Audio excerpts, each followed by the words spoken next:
Oh, what was that? Well, Brian Sanchez just subscribed. Hey, thank you. Thank you for that. But hey, it's Order 42 time. We're live. How long have I been doing this and I still don't know how to start a stream? Hey, it's the way it goes. You know, sometimes it's just the way it goes. So, how are you guys doing? You guys doing okay? Yeah, we're going to be talking about that later. I'm excited. Look, I'm excited because it's a new Ridley movie. I love Ridley. Talked about it many times.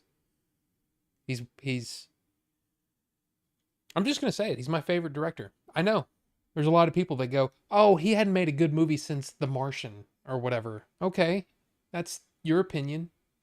I love Ridley, but we're gonna talk about Ridley a little bit later on in the show. First off, what's going on with you guys? How are you guys doing? And look, Ricky was first today, and Jinzu must have been busy because Ricky was first. Thank you, Ricky. And yeah, I do take forever when it's 6:40 or whenever you sent your thing in. Wasn't time to start the stream yet. Come on. You gotta wait for the time the stream for the yeah. And Ito says, look, here for the 5 p.m. West Coast time. Because that's the reels time. Okay, well look, here's the thing. I can only say where I am. That's 7 p.m. Central Standard Time. So yeah, that's the thing. But I try to, I've done that in the past. Usually it's East Coast that I say like when Game Day streams, it's 9 p.m. Eastern, 8 p.m. Central. But hey, hey, whatever. Coconut cream all day. Is that is that what we're doing? Are we gonna do coconut cream today? Look, we got it's already split. It's already split. Look here, let's just get into it. First up, yes, coconut cream was winning last week, and then the strawberry milkshake thing, strawberry vanilla milkshake came in like swooped in at the end and won. So coconut cream is on the chopping block again tonight, and then of course mixed berries is also there. And yeah. And then this is one that I purchased purely out of curiosity because when I hear strawberry crumble, I think that could be great. That could be really good, or it could be terrible. And the thing is I don't know if I've ever tried an Air Factory liquid before. I didn't try Air Factory for the longest time because they had like a really kiddie kind of label, and I didn't want to support a manufacturer that could basically hurt vaping, with their kiddie labels. But the thing is, they've changed that. So the label is a little more nondescript, not so much kiddie trying to get the kids or whatever. I mean, I don't know. And I don't think that was ever the goal. The goal was to just make a cute character, a cute label, try to differentiate yourself from the pack. I didn't like the way they went about it, but hey, strawberry crumble. Here's the thing. There was a liquid, and this has to be 5, 6, 7 years ago now. It was an acai flavor made by a company called SoCal Vapes. It's no longer around. It might have been before that. It might have been 2016. Anyway, when they were worried about, oh, the government's going to shut us down or whatever, so they completely just sold out of their stock and then disappeared.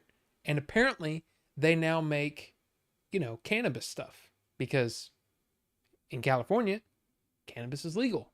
So they started making cannabis stuff, which, hey, it's fine, whatever, but do like some of the other places that shut down. Put your freaking recipes on the internet. You're not going to go back into the e-liquid business, are you?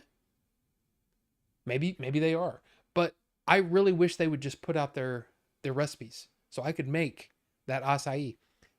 When it was clear that they were shutting down, I scoured the internet and bought up every bottle of acai liquid in 3 milligram that I could find. I seriously had in this cabinet right here, I had 15 bottles. They were this size, 60 mils. They didn't come in anything larger. 60 mil, I had like 15 bottles of it. And I vaped all of them. There wasn't one left. I vaped them all because it was so freaking good. They also made one called Strawberry Pie. And that one, it it it seriously tasted like, if you can imagine, I don't know if Mrs. Baird's is a nationwide brand, but you know those pies, like the apple pies, the cherry pies, right? It tasted like a strawberry pie with that same like icing on top that, it's hardened or whatever, but it was an awesome flavor. And so I bought a bunch of that too. I bought as much as I could and vaped it all. So it's just really frustrating. So basically, that was a very, very long-winded way of me saying, I'm hoping that the strawberry crumble maybe gets close. It probably won't, because it'll be more bready, probably. I don't know. We'll see. We'll see if it wins. If it wins. It may not even win. Coconut cream has got a pretty substantial lead right now, so who knows? Okay? But anyway. Let's see. Fried banana flavor. I've actually tried one. It's actually called Fried, Fryd, and they have a fried banana flavor. And if I remember correctly, the fried component, the flavoring they used, I didn't really care for it. I think I vaped the whole thing, but I was actually like, it was one of those where you're kind of like, I just vape through this. And then I don't know if it went into the the jug of shame at the time. I don't know if it went down there or not, but there have been definitely ones that I've purchased that will go, or that might go into the jug of shame. Like coconut cream might be amazing at the very beginning, and then it might have to go into the jug of shame. I will give you an update though. Last week, I thought that strawberry vanilla milkshake tasted very medicine-y and strangely like it just didn't taste that good. Gave it a couple of days, vaped on it a little bit. Gave it a couple of days, vaped on it a little bit. It got better. It's one of those that got better. So it doesn't taste really medicine-y now. It tastes more like a strawberry milkshake, which is good. It's good. It's fine. It's good. So good job, guys. You picked it. But anyway, banana with a cinnamon honey vibe. I mean, that sounds pretty good. Bucho with a kiwi and honey vibe. Oh, well, there's Bucho right there. Look at that. Look at that. Okay. It just updated and Big Booch. Mountain biking. What's mountain biking mean? I'm not sure. Nice rack on coconut cream. I mean,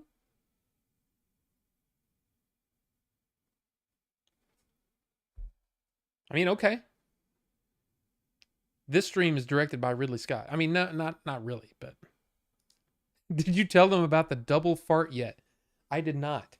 We haven't gotten there yet. Hi, Billy. How's it going? And yeah, so yesterday we were doing some stuff. Basically I'll just say some testing for some footage, for some things that we might be doing. I'll just say that I had to write a little bit. And then we got together and read through it, kind of rehearsed it a little bit, talked about it, and then we did some shooting. Well, we're in Billy's office. Billy's sitting in his chair, showing us the footage that we had just shot. And Jay and I are kind of standing there. We're talking about it. Billy turns around and okay. There is a stock sound effect that is the sound of an airplane crashing. And if you hear it, if you've seen a lot of movies and TV shows from, I don't know, the last 100 years, you've heard this sound. It sounds like a right? Billy farted and it sounded like that. It went it had a tone that pitched down. It went brrr. And then out of nowhere, this cloud of particles just it just smacked me in the face. And Jay said, "Oh, that was me." So basically, there's no real good way to say this. I tried yesterday and all of it sounded dirty. But basically, I got I got smacked in the face with basically two different farts. So, that's what happened. That's what happened. So, yeah, it was an interesting one. It was interesting. And basically it destroyed the room for I don't know how long. I mean, I'm guessing Billy's probably sitting in his chair right now. But yeah, we couldn't go back in there. It was that bad. So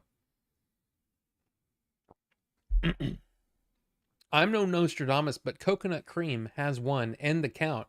I mean, look. We got 67% coconut cream. There's 9 votes. 22% for mixed berries, 11% for strawberry crumbles. So strawberry crumbles not, way in the back there. But coconut cream, yeah. A good lead. I will say a good lead. So, we'll see. We'll see what happens. I'm going to give it a while. We have things to talk about. We'll give it a while. We'll see. And Kingdom of Nerds, hello. Welcome. Good to see you. And Robert Rivera, welcome. Good to see you. And of course, did I say Cosma? I think I said Cosma earlier, didn't I? Good to see you too. Here's a question. After a day of shooting an episode of Game Chasers, how long does it take to publish on YouTube? That really depends on what we're shooting and how things go. So there have been times where we spend an entire day out there doing stuff and we don't find anything. And in that case, that never sees the light of the day, even though there might be some funny things here and there. I honestly don't know what the turnaround time is because Billy edits in a completely different style and in a completely different way than I do. Basically, he doesn't suck, and my editing is amateurish by comparison. So I have no idea how long it actually takes, but I'm guessing it's probably altogether probably a week's worth of work. I don't know. You'll have to ask him. But usually it's usually like a week, 2 weeks before the episode comes out, and it also depends on Billy's schedule. Like if he's got other things that he's working on, like he's a busy guy. So who knows? And family stuff always gets, I was going to say gets in the way. I mean, it kind of does get in the way. Family stuff gets in the way of everything. Like if I was really like, just for an example, from my perspective, I had it in my head that, okay, I'm going to really work on coming up with ideas for these other 2 script ideas that I have. This was a couple weeks ago. And I kind of had it in my head. I'm going to work on sitting down and not really writing, but trying to brainstorm and trying to think of ways that the story could move. Break the story, if you will. Yeah. Then we found out that my niece was going to be staying with us, which completely, just having her around the whole time, not that it was a bad thing or anything, but it disrupts that creative process because we're constantly trying to figure out we need to go get something, go to the grocery store so she can have things to eat here because, whatever. Or it could be, hey, let's go to lunch. And then, so it's just depends on family stuff. It depends on all the other extracurricular stuff. That's it's a pretty long-winded way of explaining that. But that's the way it works. And it's just like there's been many times when I thought, oh, I'm going to sit down when I was writing the script. There'd be days where I'm like, today, that's what I'm doing. I'm getting up. I'm going to, get ready like I'm going to work or something. Come in here, sit down, and then nothing happens. And the creative juices just don't flow. And then I find myself being distracted by one thing or another. It's weird. It's weird how creativity can just come and go at will sometimes. But there are ways that you can definitely try to corral yourself into a creative process or creative mode. But if I knew how to do that, I would have finished that script in 3 months or 2 months or probably 3-4 months instead of a year and a half. I don't know what I'm doing. So there you go. Like, I'm nowhere near, I'll tell you this, those other 2 ideas that I have, nowhere near even coming close to even a basic outline yet. It's literally, okay, what's going to happen? What are the things that need to happen? I still don't know all that stuff. I just have the idea, and I have a vision in my head of how I want it to play out. Some things, like I have scenes in my head, but I still don't know. I don't know how they end. I know how one of them begins, which I think is pretty cool. But other than that, so there you go. KP Senti, how's it going? Good to see you. Welcome. KP Senti, of course, is from, he's been on the Game Dave stream many times. I mean, he's, chatting along with the rest of us. But welcome. Good to see you. Remember, if you don't, Grim Green always says this, if you don't vote today, then you don't get to vote funky. Thought we were talking real pies? Well, see, here's the thing. I've been watching a lot of cooking videos because I have an entire cast iron pan set that I've never used. I bought it when I was sick, I couldn't do anything. But in the hopes that, yeah, I'm going to make stuff with the cast iron. I'm going to cook things, and still haven't done it. So that's one of the things that I want to do. Because number one, I like to cook. And number two, we have to start eating a bit healthier, because of the whole Grand Canyon thing. But yeah, before we get too far into everything, I do want to mention something that pretty much broke an hour and a half ago or so, 2 hours ago. It's bad news if you're a gamer and if you're into Xbox. Game Pass is going up to $19.99 a month, from $16.99 to $19.99. Sam the Cooking Guy is one of my favorites as well, Cosma. I really, really like him. He's really funny, and I like his style. But anyway, so yeah, this just started, like I said, this broke in the last couple of hours, and they're actually going to be splitting. I say splitting. Game Pass Ultimate will still be Game Pass Ultimate, but it's going up the $3 to $19.99 a month. And then there will be a Game Pass Standard that's $14.99 a month, but it doesn't include the Xbox Cloud Gaming, which is, I use that quite a bit. So it's going up $3, which is a bummer. But the truth is, I mean, I think most people knew that this was going to happen at some point. It's just kind of annoying. So there you go. That's the real bad news out of the way. You don't use the cloud personally? Yeah, I mean, it says, but did you also see, that's the other thing. Sorry, I should have said that. It doesn't include day one games. So there will be a sort of a period of you having to wait to play say, Call of Duty when it comes out, or whatever game is coming out. You'll have to wait. You won't get those day one games. So yeah, for me, it's I've already basically made plans. Okay, well, that's another $3 out of my account every month, because I use the cloud gaming all the time on my Steam Deck. So there you go. So yeah, there you go. Kind of a thing. Make sure you season the cast iron. Oh, for sure. For sure. Yeah. Yeah.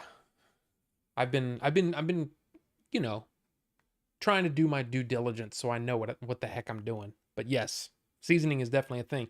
7th level, welcome. Good to see you. Gonna see Longlegs this weekend. I actually considered going, but then I remembered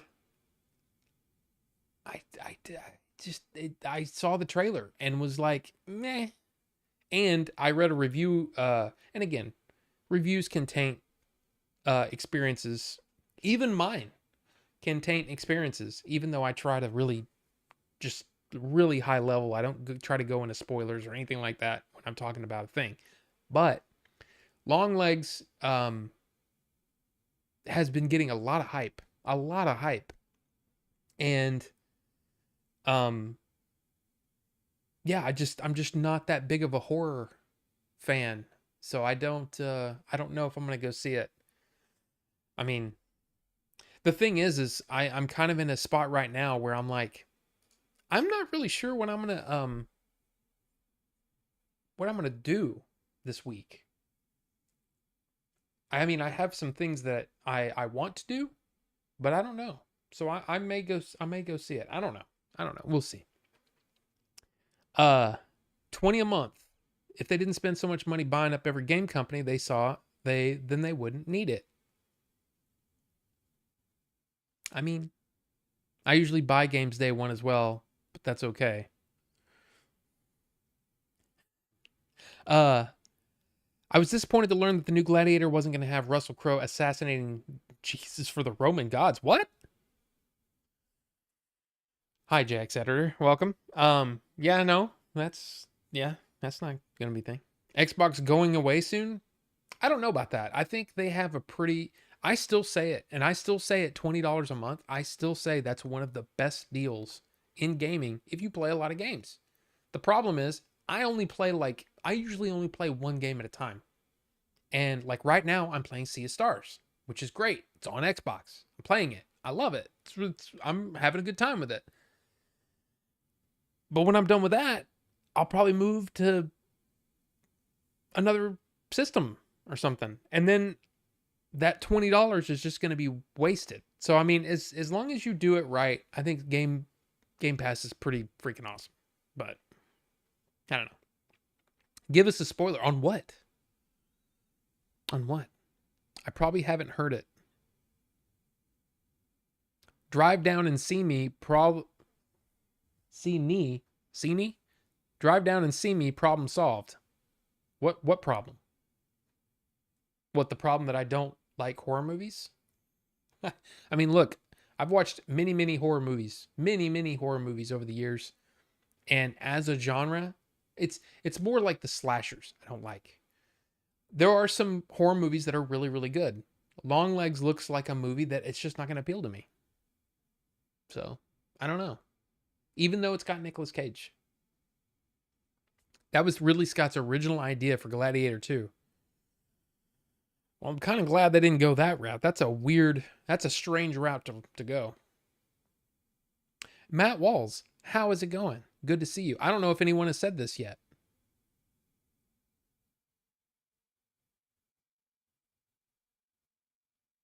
What to do this weekend? Oh, no. No, you misunderstand. For the channel.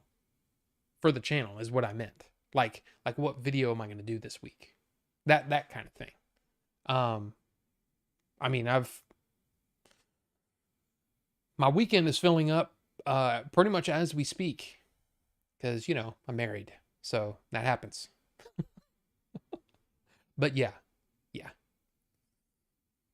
I just bought Sea of Stars for my Switch since I scored it for $20. Great game. I haven't seen many horror movies. Not. Uh-oh. Why did... Oh, yeah. Oh, I should have said that. Yeah. Matt Walls, we'll talk about that here in a bit, like very soon. But yeah, you can't post links, apparently. I must have that turned on somewhere. And I mean, partially because when I was on Twitch, I would get the Twitch bots, the bots that would come in and post a bunch of porn links. Yeah. So I turned all that stuff off. So I apologize, but yeah, you can't post links. But yeah, we'll talk about that in a minute, for sure. It would be weird. I'm in for it. Yeah, I don't know if I want to see Russell Crowe doing that. I mean, especially like, I mean, what a strange idea. I wonder if that ticket guy is watching this stream. Ticket guy. Wraith, welcome. Good to see you. I'm not sure what you mean by that. I'm confused. I was never much into slashers growing up. Carbonite, welcome. Been catching up on them. Yeah, most of them, I know that they're not all the same. I know that there are the sort of the standard ones, or not standard, but the trendsetters is what I meant. Like, you know, you got your Halloween, you know, you got your Friday the 13th, you got your Nightmare on Elm Street, right? You know, the classics. And then there are offshoots, you know, that are some are pretty good, some are pretty bad. Well, here's the thing. I liked Friday the 13th okay. The first Nightmare on Elm Street is a really good movie. I can't stand Halloween. Never liked it. Sorry. I just never liked it. So it's just the horror genre is really hard for me to get behind. It has to be, I don't know. And Longlegs, I don't know. We'll see. We'll see what happens. We'll see what happens. I mean, Longlegs could get like this huge swell of, oh my god, this is the best movie ever, and then I'll check it out. But I mean, like right now, I can't justify spending that time to go see a movie that I'm not 100% sold on. So, especially when there's so many movies that I own that I haven't watched yet. So, Wraith, we'll talk about that. We'll talk about Gladiator II for sure. You guys always get ahead of me. Always getting ahead of me. You know? I mean, like the first hour is just us chatting, man. Typically. Because that's the way it goes. Typically. But sorry. I can't untime him. Yeah, and Matt, there you go. Yeah, it's basically, I have to go into the settings and figure out how to change that. But here's the thing. Don't worry about it. It's a thing. But we'll talk about it. We'll talk about the Godzilla. We'll talk about it. Same thing for me for the F1 Brad Pitt movie, which I gotta say, pretty good trailer. I'm not typically into racing, but I thought that trailer was pretty good. And you know, everybody remember, yeah. You might be wondering, Rob, where's the tea? Tea's gone. It's been hot today, so I've been drinking a lot. So there you go.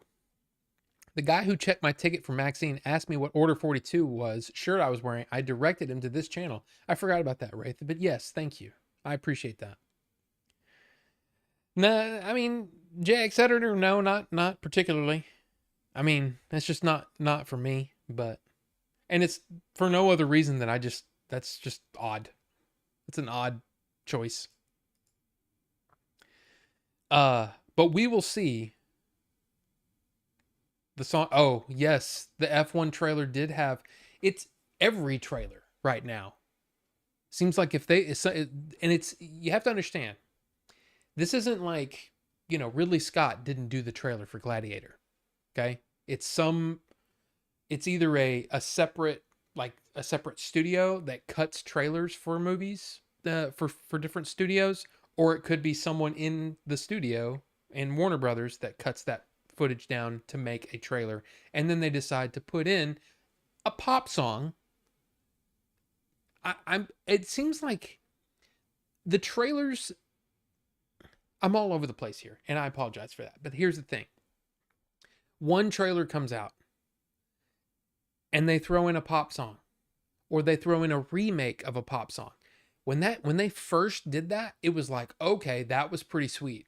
But now it's like all the trailer people, the people who make trailers, think every movie trailer needs a freaking pop song. I'm sorry, but what does a rap song have to do with Gladiator II? Nothing. Well, what if, you've got to, talk to the people or whatever. Yeah, but it doesn't fit. And for the rest of us who, I even like that song. But here's the thing. It completely tore me out of the trailer. It tore me out of the spell that the trailer had on me. It completely destroyed the immersion and everything because it doesn't fit. Why would you put a pop song in a period movie? Why? Why? It's so bad. It's so bad. But F1 did the same thing. It wasn't as bad, but it's still like, but why though? Just why? Because here's the thing too, is that in a lot of cases, the trailers come out, 2-3 months, maybe? The first trailer usually comes out a couple of months before the movie comes out. The score might not be finished yet. But in Gladiator II's case, you have a perfectly good, I will say great score in the previous movie that you could use. Hans Zimmer's score for Gladiator. You have that right there. Just use that. Why are you putting in a pop song? I don't get it. I don't get it. I picked it up as a link for some reason when I didn't share one. I forget YouTube can shadow ban me for a week if I do it. Well, mine is set up to, I think it's a pretty short thing, Nightbot. But again, I did it way back when I was still on Twitch because I kept getting those porn bots. Of course, I don't get those over here, but sorry. Yeah, just don't post links. Don't post links. At least, share it with me and, I'll post it if need be. They're comparing it more of a Seven Silence of the Lambs thing than a slasher flick. Yeah, but I saw the trailer and it just was like, okay. Like it didn't grab me. And lately, it's, what is it? $12 to $15 for a ticket. That adds up. And then $5.50 for a drink for a movie that I'm barely interested in. It's just tough. You know what I mean? But there's, like I said, and I don't want to taint your view on Long Legs, but the review that I read today said there's been a lot of hype for this movie, and I'm not sure it's worth it. I mean, it's not bad, but it's not worth that kind of hype. So maybe adjust your expectations a little bit before you go see it. And I was like, okay, well, since I barely have a passing interest in it, I probably won't spend the money to go watch that in the theater. It's just not for me, which is fine. But it's just not for me. I bet if Ridley made a horror movie, then Rob would watch it. Oh, wait. Ridley's made many that could be considered horror movies, and yeah, I love them. But it's a different thing. It's not, he doesn't make slasher movies. He makes more psychological type things. And then, of course, if you consider Alien a horror movie, which, I mean, yeah. Yeah. But it's, I don't know. I don't know. It's Ridley, though. It's different. It's different. They use Queen's We Will Rock You for the teaser trailer, an overplayed. Wow. Holy crap. I got way behind. Overplayed song right next to Eye of the Tiger. Absolutely, Cosma. Yes. Hydrate or dihydrate. What did you think of Passion of the Christ? If you're asking me, I thought, yeah, for a zombie movie, it's not bad. Because, never mind. Look, no, it's pretty good. But that's a one watcher for me. You know what I mean? That's a one watcher. I was like, okay, I get it. Sure. It's pretty good. I mean, look, here's the thing. Mel Gibson is one of those people. It's very controversial. There are some people that just will never like him again. You know, he said some things, he did some things. He's in jail for a lot of people, you know. It's like mental jail. Even though he's never been convicted of anything that I know of. I could be wrong. All I'm saying is I feel like, yeah, he's done his time, right? On the bench. He can probably do things again. Never been a question that he's a good director. He's an excellent director. Have you seen Apocalypto? Have you seen Braveheart? He's a good director. Hacksaw Ridge. Good movie. Like really good movies. So I don't see any problem with him as a director. That's one of those movies that the subject matter and everything, it's so heavy that it's hard for me to watch, you know, over and over. I don't own it, I don't think. No, I don't. I don't own that movie. So 87 right now, feels like 95. Let's see. It is oh, 89. I don't know what it feels like. Does it have the feels like on here? No, it doesn't. Maybe if I do this. Oh, see, this says it's 92. And there's still no feels like. Interesting. Oh, feels like 93. Okay, so not too bad. It's still humid, though. It's kind of gross out there right now. It was for Denzel. Well, here's the thing. I mean, sure, Denzel is in Gladiator II, but why would you? I don't know. Using rap for that type of movie and trailer does not fit at all. They're catering to the wrong audience. No, they're just stupid. I don't think they're trying to cater to anyone. They're just bad at doing their job. They're following trends when a trailer is supposed to interest everyone, right? And a trailer's job is to take whatever interest level that you have and make it even more, right? That's the point. That's the point of it. If you're doing the exact same thing that every other trailer does, then it's cookie cutter and it feels cookie cutter and I hate it. Trailers are like the worst right now. But then again, back in the day, guess what happened? You had the In a World. You had that on every freaking trailer. You had the same freaking guy. Now, I mean, I like that guy. I thought he was pretty funny, especially the Seinfeld movie, whatever movie that was. I think it's called Comedian. And it's a trailer making fun of trailers. And it's awesome. In a land before time. His voice is it was so awesome, that guy. So yeah, it's one thing works and then the rest of Hollywood just goes, "Oh, we got to do the same thing. Star Wars is a big hit. Let's make Battle Beyond the Stars." All right. Anyway, I'm so curious as to how it play out. Would Maximus be using the system to have him executed? Is he secretly Pontius Pilate? Was it his spear that we see in Constantine and Hellboy? Psh, I have no idea. But see, like, I feel like Ridley in a lot of ways, and I've been kind of forming, the more Ridley Scott movies I see, the more that this theory kind of comes to my mind, that there's usually one element or one scene that really like drives him, you know, in a movie. And he says, okay, that scene, I'm interested in that and I want to see that. And not only do I want to see it, I don't think anybody else can do it as well as I can. So I'm going to make a movie just because of that. That's what it seems like to me. So who knows? Who knows what was in his head for that original idea? I don't know. When Mortal Kombat 11 was shown, it had a rap song and everyone was ripping ass on it because it sucked. Then the next trailer they did the amazing classic Mortal Kombat Cast Your Might theme and it was freaking awesome. Yeah. Like, okay, here's something that people have been talking about a little bit. And that is the theme songs.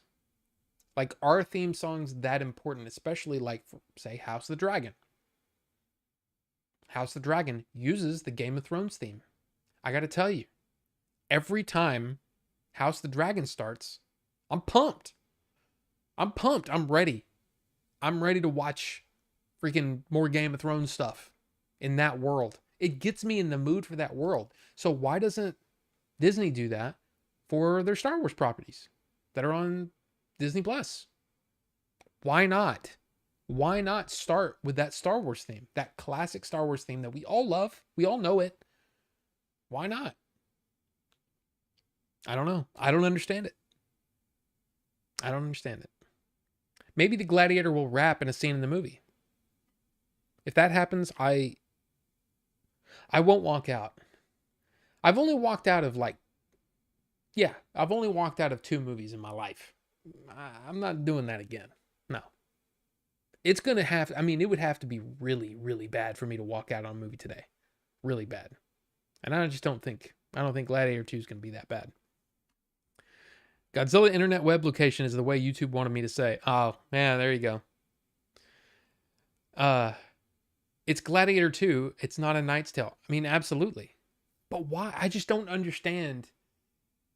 Think about the trailers where it works, Thor Ragnarok.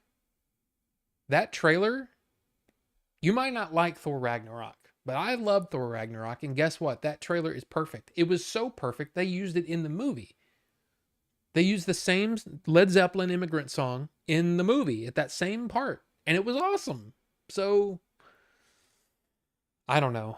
I feel like Guardians destroyed a lot of trailer art right now. Hans Zimmer's music is better than anything they could use. Absolutely. Link, I posted one. The words link is not a problem. Links, link, interlink. That's right. Interlinked. I consider Alien a slasher in space.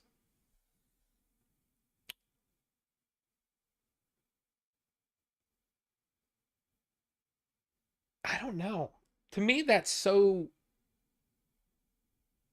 I don't know. I guess. I don't know. Thriller, maybe? I don't know. Genres don't... Typically, the larger genres don't matter to me. Like a movie can be a horror movie, but it can be set in space and it can feel completely different than a slasher movie. I don't know. I don't know what I'm saying. All I know is I know what I like, and I look at that Long Legs and I go, I don't know.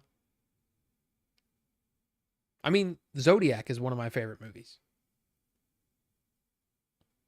It's not a slasher movie. It's not a horror movie. That's drama. I don't know what my point is there.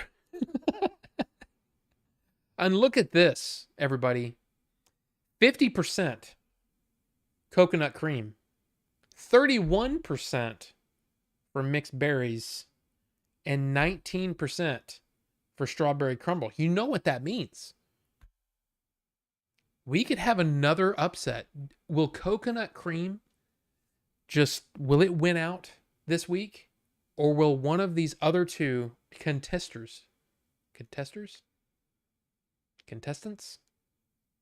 just come out of nowhere and strip the title away from coconut cream? We shall see. We shall see. Passion zombie movie. Well, I saw the Bike Riders a couple of weeks ago. It's on Prime already. Shame, I thought it was good. Almost Goodfellas, Sons of Anarchy mix.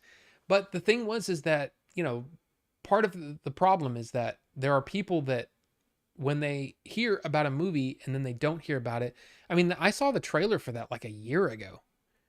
And then they kept pushing it back for whatever reason. And everything I've heard about the Bike Riders is it's good. It's good. But is that enough to get people to go out to the theater to watch it? And unfortunately, that's where we are right now, with movie theaters, the studios, and everything. It's just a weird, strange place that we're in.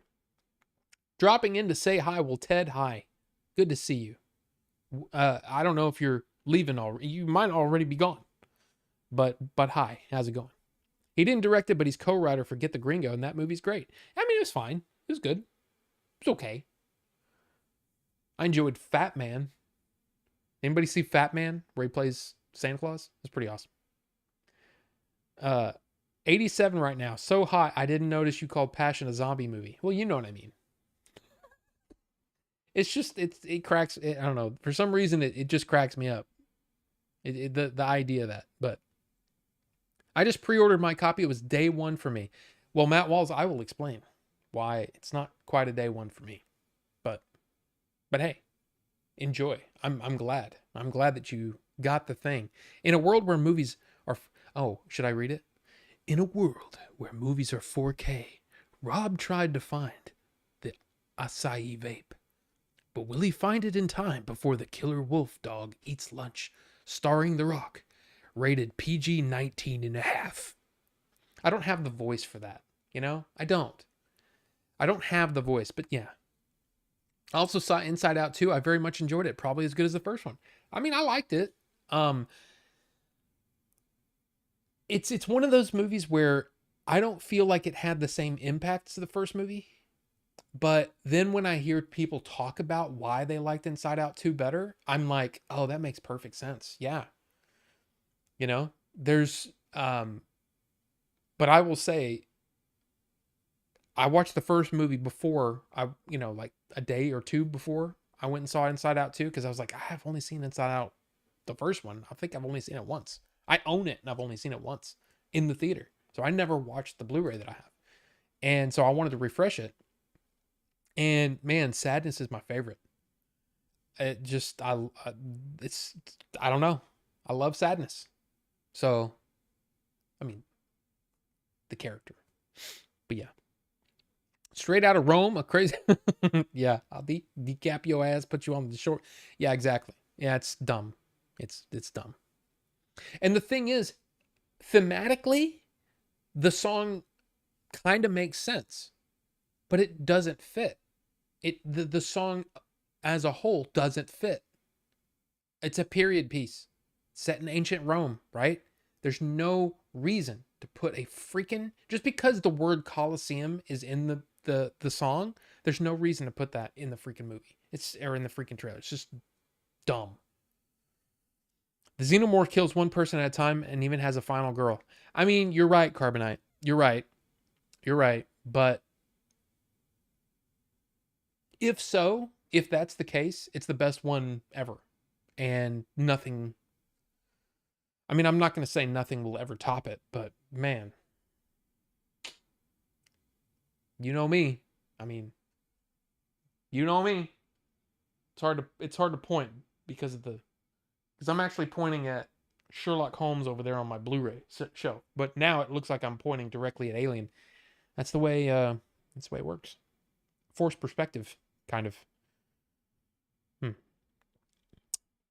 There you go. Let's Go Coconut. The cat survived too.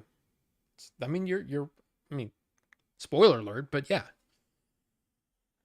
You quit vaping cold turkey 3 weeks ago. Well, see, here's the thing. Once you've quit smoking, quitting vaping is easy. It really is. I have stopped vaping for multiple days, weeks at a time, and it's not that big of a deal. What's so hard about quitting cigarettes is not the nicotine. It's all the other crap that's in the cigarettes, the thousands of other ingredients that you've got to have. Nicotine doesn't have that same effect on me. I mean, seriously, I could not vape the entire I've done that. I've actually not vaped the entire show before. I've been on multiple other shows or other streams or whatever, not vape the entire time. And it's not that big of a deal for me. So it's not really, I mean, the nicotine, was definitely good. I mean, but it's just not, it's not as neat. Now that I'm talking about it, I want to vape. But yeah. Kalki is great. I want to watch it. Kalki? I'm not sure how to pronounce that. Okay, Shozama, but here's the thing. This is part of the reason why it's hard for me to want to go see this. Now, this will sound strange because I just, you know, the last movie I went to see in the theater was Horizon, an American Saga, which is also 3 hours. But why do so many Indian movies feel like they don't need to be 3 hours? I mean, I'm glad you liked it. I'm glad you enjoyed it. But it's just, I looked at that trailer and went, not for me. It honestly looks like an iteration of Dune. And that just, sorry, it just doesn't interest me. You like the bike riders, it is good. There you go. And I still want to see it. But I understand it's a different kind of film. Like, it's not, to me, that's not it's not quite oh man, I got to get out to the theater to see the bike riders. Even though I hear the sound design is really good. It's just, even when I saw the trailer like a year ago or whatever, I mean, there's so many reasons why the bike riders isn't that much of a success. It may be that it just didn't hit the right notes for the general audience. It may be that, they go, that looks like a movie or that looks like a movie I'd see on streaming. I mean, who knows?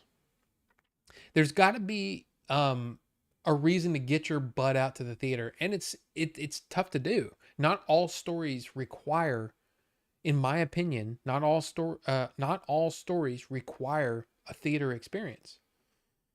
So it's tough. It's tough. Even though it was, I've heard a lot of good things about it. Y'all liked Fat Man? Yeah, it was fun. Maximus Superstar. Yeah, I don't know. Speaking of Hans Zimmer, which is his best score? I say tie between Dark Knight, Inception, and Man of Steel. There are bangers in all those. Inception there was something about that Inception score that it just really clicked for me. It's part of the reason why I loved Inception so much, is because I think the score is so fantastic. There is a scene, I've talked about this before. I don't know if I've talked about it on YouTube or if this is way back on Twitch. But Inception, okay? There's a scene where, and if you've seen Inception, you know exactly what I'm talking about. It's the scene where all the layers of the dream are happening. And Joseph Gordon-Levitt, the thing that I remember being my favorite part of this part, musically, is Joseph Gordon-Levitt is in the elevator, right? And everything is in free fall, right? And so he's kind of floating up to the top, and he's putting the C4, the explosives, on the elevator. And it's just when what's his character's name? What's Leo's character's name? Anyway, it's when they've gotten down to limbo. So Leo and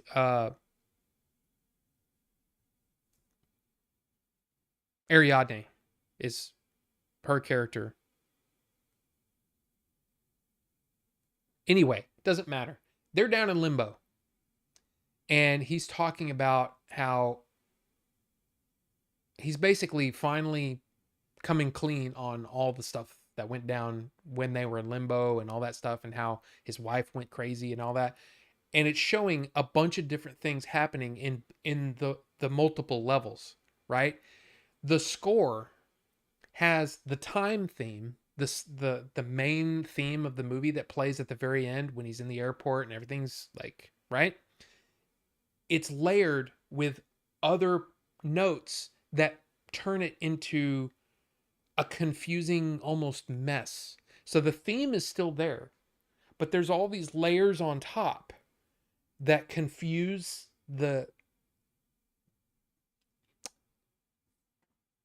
what am I trying to say? It's like if you think of a song as a statement, these layers confuse that statement. And there are chords that are played that are like, and again, I know enough about music to get me in trouble. Like, I don't know what chord that is, but it's not a major chord, it's not a minor chord, but it's a really complex layered chord that's playing on each note of the time theme, and I love that. And it's one of those things that the second time through, I went, "Oh my god, it's the theme at the end, but this has layers on it, and it sounds confusing, and it sounds dangerous, and it sounds scary in a way." Which is what it would probably be like to be in this situation at this part of the movie, which I just love. And for some reason, I got kind of obsessed with the Inception score. The Dark Knight is a great score. And what was the Man of Steel? Man of Steel, there are definitely moments in that score that are chef's kiss. But it's Hans Zimmer. Every score that he's ever done, there are parts where just like, oh, dude, when the attack goes down in Dune Part 1, when the attack happens and you got it cranked in your big ass surround sound system, awesome. But yeah, I love Hans Zimmer, and I think Inception for me is my personal favorite. Dream Collapsing and Time are my favorite pieces. I don't know the names of the songs because this song isn't this is something that you may or may not know, but in the case of Inception, the full score is over 2 hours. And when the CD is released, it's an hour and what, 14 minutes is as long as it can be. There is a song on there that is beautiful and it's great, and it's that song that I'm talking about, but they chop off. It starts and then it immediately skips like a minute and a half of the actual score. If you watch the movie, you can hear all that stuff that I'm talking about, this layered, confusing, dangerous stuff, but it's quieter because there's dialogue happening. You don't get to hear that on the official soundtrack because it skips to where the rest of the song starts. You know what I mean? It skips. So basically, you're hearing a truncated version of the entire score on a CD because it's only 74 minutes, right?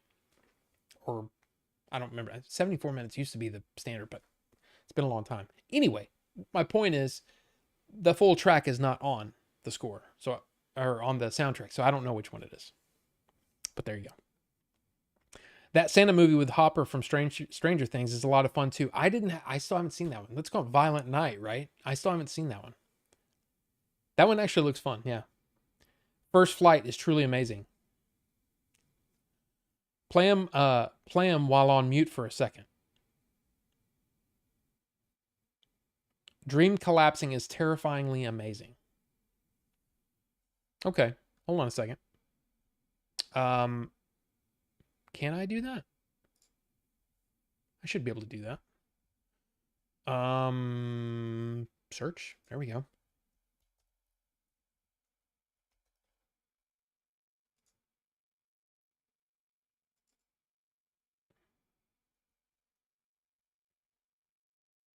Okay.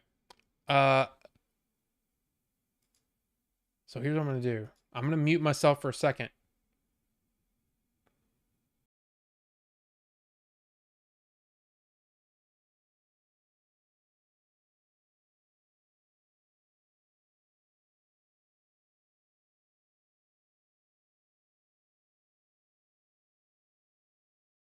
Yeah, that one's good, but I can tell you, I'm still on.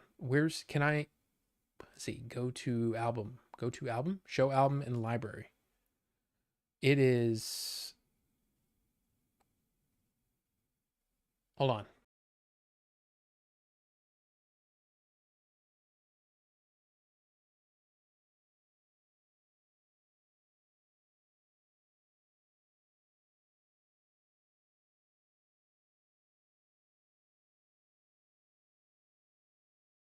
Starting at 3 minutes of Dream Within a Dream is where it starts. And if you watch the movie, there's a lot more. There's a lot more in that song. So that's what is it? 5-minute song, and there's minutes cut out of that. But if you listen to that when you're watching the movie, of course, man, it's beautiful. Chat 1 for mute. I'm I'm not muted. I'm not muted now, right? Oh yeah, man, Inception is such a fantastic movie. Fantastic. Now, I want to bring this up real quick. This was something that Uncle X Files, is Uncle X Files in chat somewhere, and that I don't know your YouTube name. I'm not sure. I can never remember. I can never remember when they don't match. I don't remember. But anyway, uh, oh, you're Uncle X Files. Yes, that Ito. That's right. Yeah, he sent me this. Sean Aston, he says, I enthusiastically support this Goonies documentary. I hope you can all donate a few bucks so it can get made. I can't wait to participate. I can't wait to see the interview she's already done, in particular with Richard Donner, our director. I've never seen it, only a couple days left on the campaign. Here is the campaign. It's called Life After the Goonies. And let's give it a refresh and see if it's updated at all. 80,000. Okay, 81,000. We're getting really close to the goal. But this ends in 62 hours. And it's, there you go, the definitive documentary celebrating Richard Donner's 1985 classic, The Goonies. I gotta have this. I'm gonna get this. So, there's Blu-rays. There's a Blu-ray collector bundle. There's a merch bundle with a coin and things, a bunch of things. There's a VHS. There's a Viewmaster. What? Can you watch the entire movie on a Viewmaster? Blu-ray and VHS bundle. I mean, there's a bunch of stuff. So they've actually done Life After Flash, Life After the Navigator, Life After the Never-Ending Story, Life After the Goonies. So you get all of those for $109. I mean, look, I think that's pretty cool. I think this is pretty cool, and I'm going to do this. I'm going to put this link in the chat if anyone is interested. If it'll do it. It should do it. I think this is pretty cool, and if you're interested, cool. If not, hey, it's a link in the chat, and you don't have to click it. But there you go. There you go. Now, I also wanted to bring this up. And this is something that I've talked about briefly, but musically, The Police is one of my first real influences musically. And this album, The Police Synchronicity, 1983, it was the first album I ever bought. It was the first full album I ever bought at 7 years old. I bought this with my own monies. Okay? This is a super deluxe CD set. It's kind of expensive. It's about 100, 120 bucks. I pre-ordered this yesterday, and it comes out July 26th. In case you weren't aware, this is coming, and it's going to be awesome. So it's a big ass book. Comes with 6 CDs with a bunch of unreleased stuff, some images and stuff like that. I'm beyond excited. Beyond excited for this because I love The Police. I love The Police. And Synchronicity is a pretty freaking great album. So, there you go. That's the whole point of a great soundtrack. It plays such a pivotal role in that movie going experience. Pixel Phoenix, welcome. Good to see you. Would love it on vinyl. It is on vinyl. There's a 4 LP version of Synchronicity that is, excuse me, it is more expensive. It's on Amazon right now. It's $144. The CD version is $102 on Amazon right now. Okay, that's not true because that says $125. Huh. And the LP set is $175. So it's up there. But I mean, this was almost I don't have a choice. I have to because I love Synchronicity so much. I've listened to that album so many times. To hear a bunch of unreleased versions and demos and all that stuff, I gotta have it. Gotta have it. At least Zimmer never has had a period where all his scores sounded the same like Horner did. Star Trek II, Brainstorm, Krull, Aliens. True, but Horner was also one of the most influential guys out there, especially when it comes to, I mean, how many times did we hear the Aliens trailer music or the Aliens, some music from Aliens in a bunch of trailers for years because it was so fantastic. I mean, James Horner was the man. I like a lot of his stuff. I love Life After the Navigator. It's on digital too. Hey, there you go. I don't love the police. They pull me over when I'm racing. That's a different police. That is a different police. Now, by the way, there are a ton of sales going on right now. If you're into physical media, there are a ton of sales going on right now.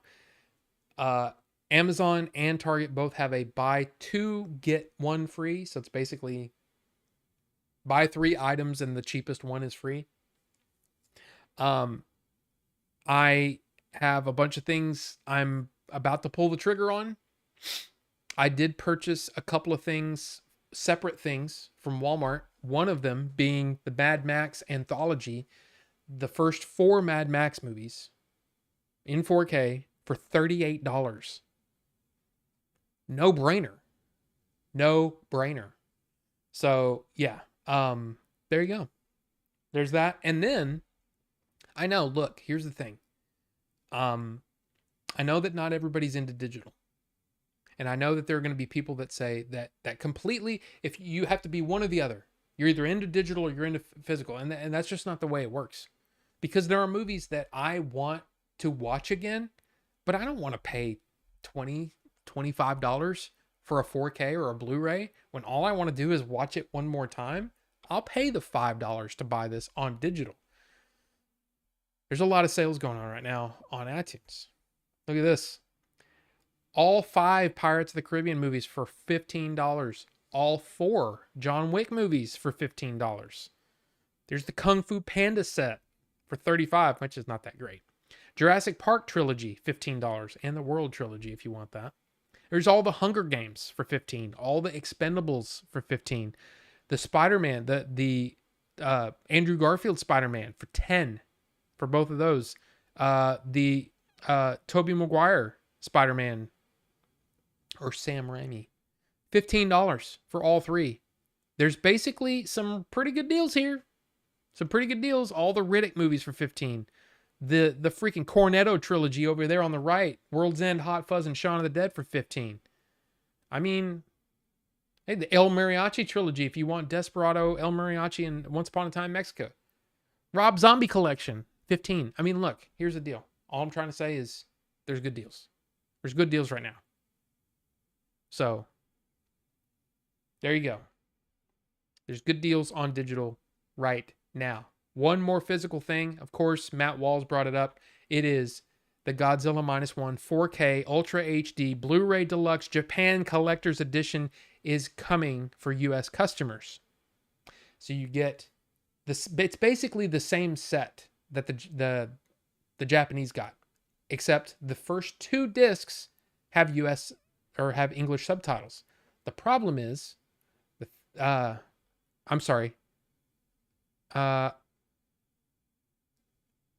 first 3 discs. So the 4K disc, the Blu-ray for -1, and then -1 color, all have. Wait a minute. Okay, wait. There you go. Each one of those has English subtitles, but the bonus disc is Japanese language only, no English subtitles, which is such a bummer. So this is a $65 set, and it's gorgeous. I mean, look at this set. Look at this. It's gorgeous, right? The problem is, I want to be able to watch the freaking special features. So I'm going to have to wait. I'm going to have to wait on this one. I can't justify spending $65 for Godzilla -1. It's the same reason why I didn't buy the Japanese version. So, yeah. But it is out there. And it's only on the Godzilla official website. If you put in Godzilla -1 in your browser, I'm sure it'll pull up. But that's just, to me, that's a bummer. It's a bummer that, ah, like for me, the special features are just as important as the movie is. And for me to not be able to understand it, it's a complete bummer for me. Like, why? Why didn't you do the extra work? I don't know. I don't know.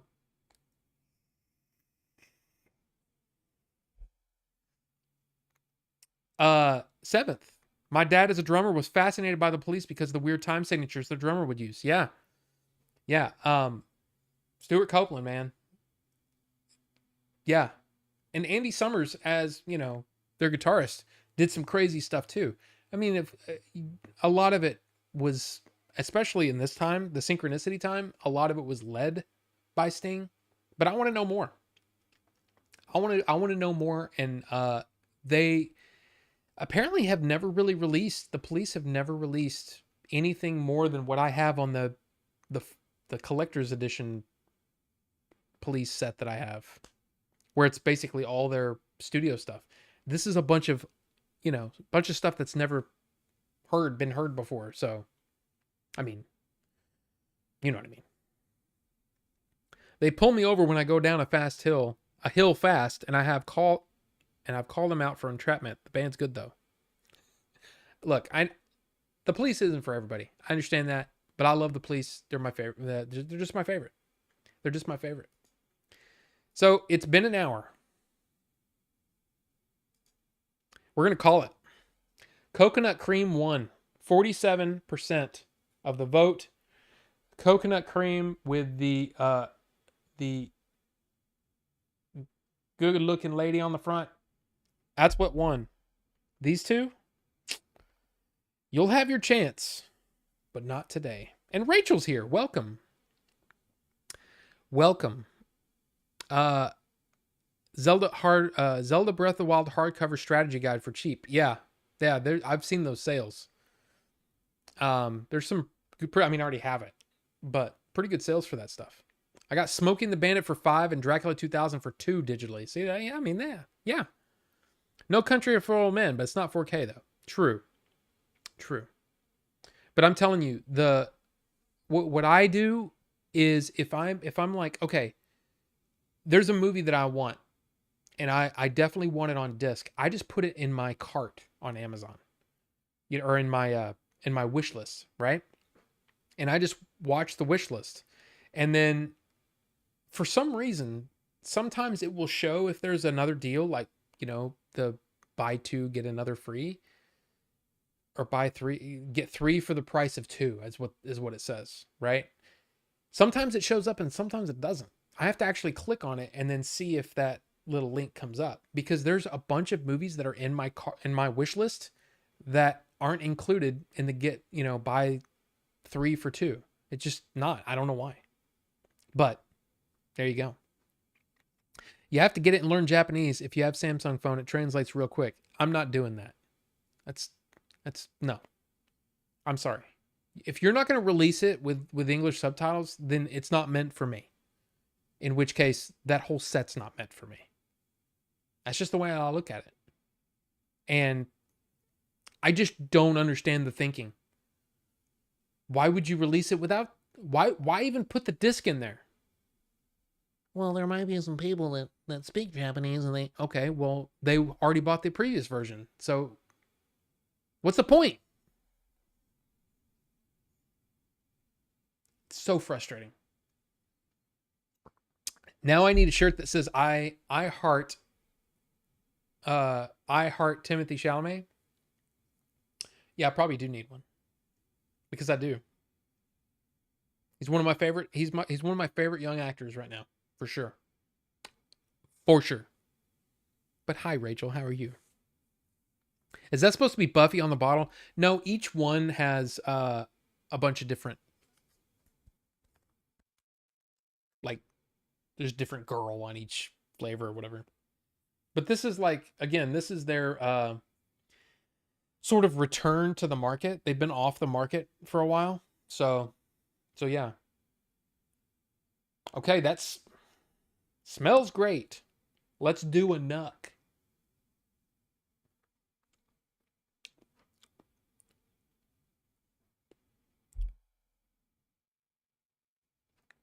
I've said it before. I'll say it again. Sometimes the flavor that you get off the Nuck is completely different. That tastes very harsh. Like there's a harsh. Oh, there's something in that that's very harsh to the taste. When it's vaporized, it can taste different. By the way, here's what we're on. Basically the same tank that I always use. I have like 3 of the same tank. So you've seen this tank this before. But yeah, it's all whipped up and ready to go. It's very bitter. It's it's very bitter. The coconut flavor is there, but it is very bitter off the Nook. So, yeah.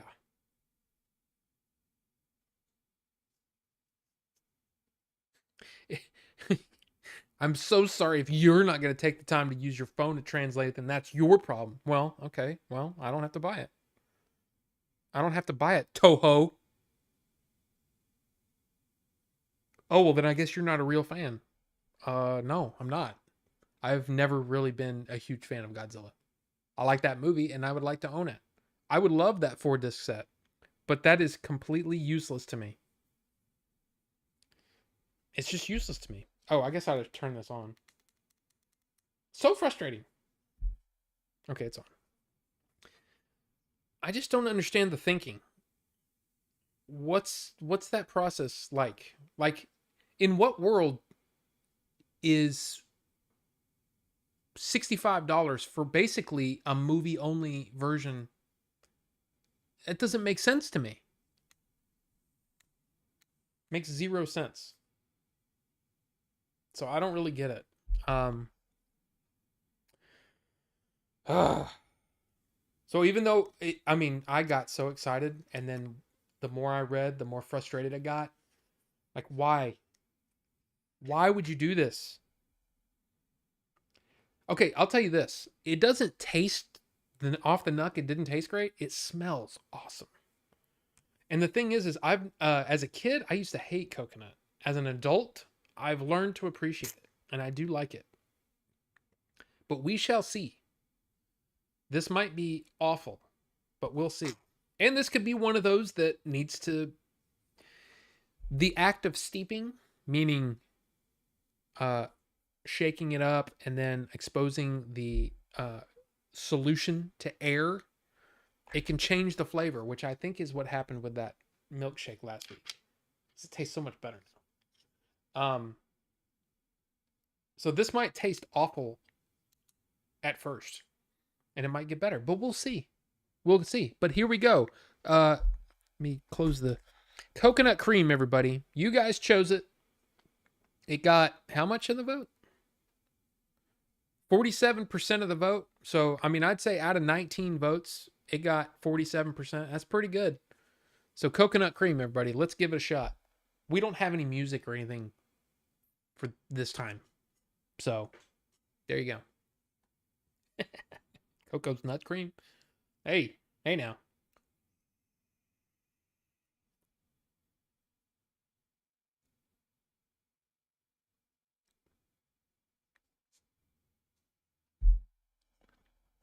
I still have that bitter, nasty crap in my mouth.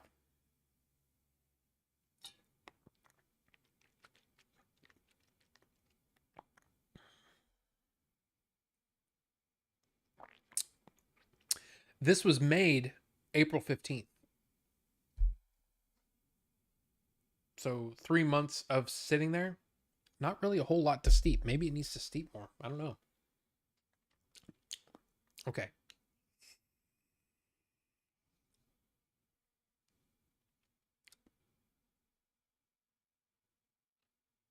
Okay, the way that this tastes right now is that there's a how do I explain this?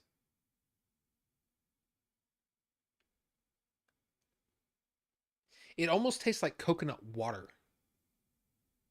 but really like water, but with a really strong coconut flavor to it. It doesn't taste creamy at all. for a coconut cream, if it had a really deep, dark cream element, this could be really good.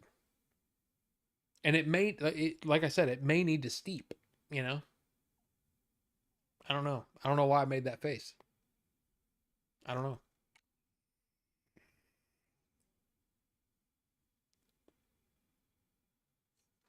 I'm not sure. But actually, hold on a second. I'm going to go visit the little boy's room. So I'll be right back.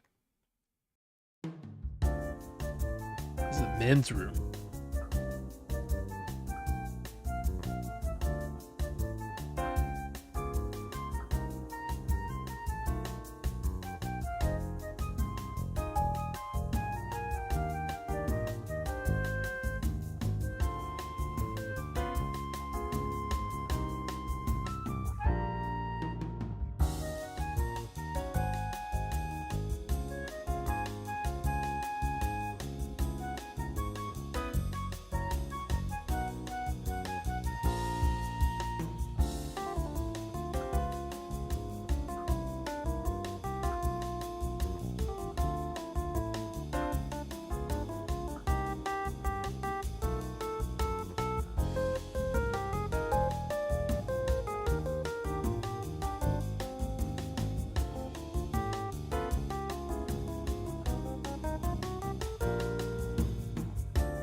Nice.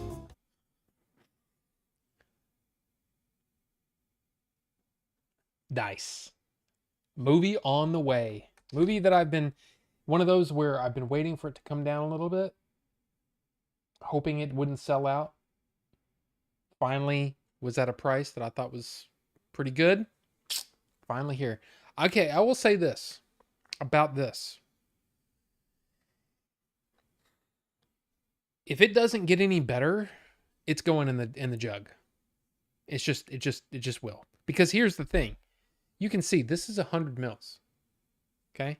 This is 120. I cannot vape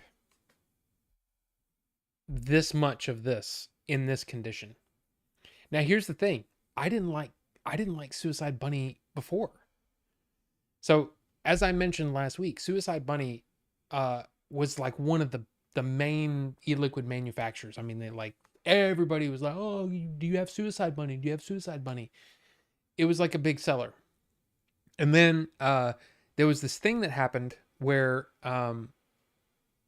this flavoring additive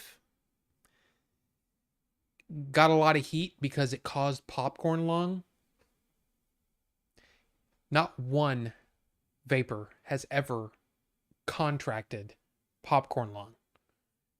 Well, so what the vaping industry, what they did is that they decided From now on, we will not use that flavoring in our liquids. So a lot of these rich, sort of rich flavoring, flavored liquids, what they did is they got rid of that flavoring and they had to substitute it somehow.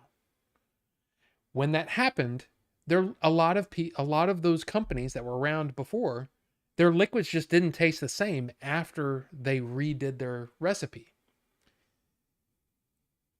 But again, I was never a huge fan of Suicide Bunny to begin with. Like there's a couple of flavors that I have in there that you haven't seen yet, that I purchased that I liked back then. So it was kind of like, okay, let me give this another shot now that they've changed their recipe and all that kind of stuff, and see if I like it. I may not. The same thing might happen to the other ones. The other ones might not be as good. So right now, this is very weak. It's a very weak flavor. It's not like one of those that, like this one, this strawberry swirl, the one that was from Australia. This one punches you there's punches you with flavor. It's amazing. It's so good. I highly recommend. It's Luscious, Lscious, delicious, but there's no DE. Lscious, amazing flavor, amazing. This one, it's very weak, but the flavor that is there, it's this bitter coconut flavor that is just, it's not great. It's not great. So I don't know, but we'll see. Again, the one that we tried last week, if it had stayed that the way that it was during the stream last week, it would have been in the jug of shame. But it got better, and I'm vaping it happily now. So who knows? But right now, not a fan.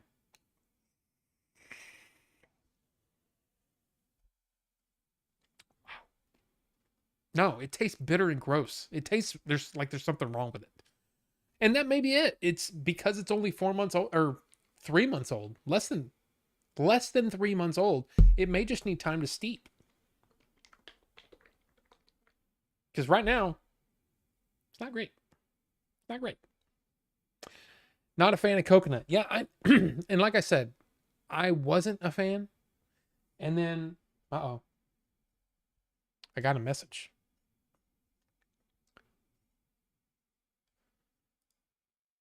Is the version of the movie on Tubi the same as what's on the Blu-ray?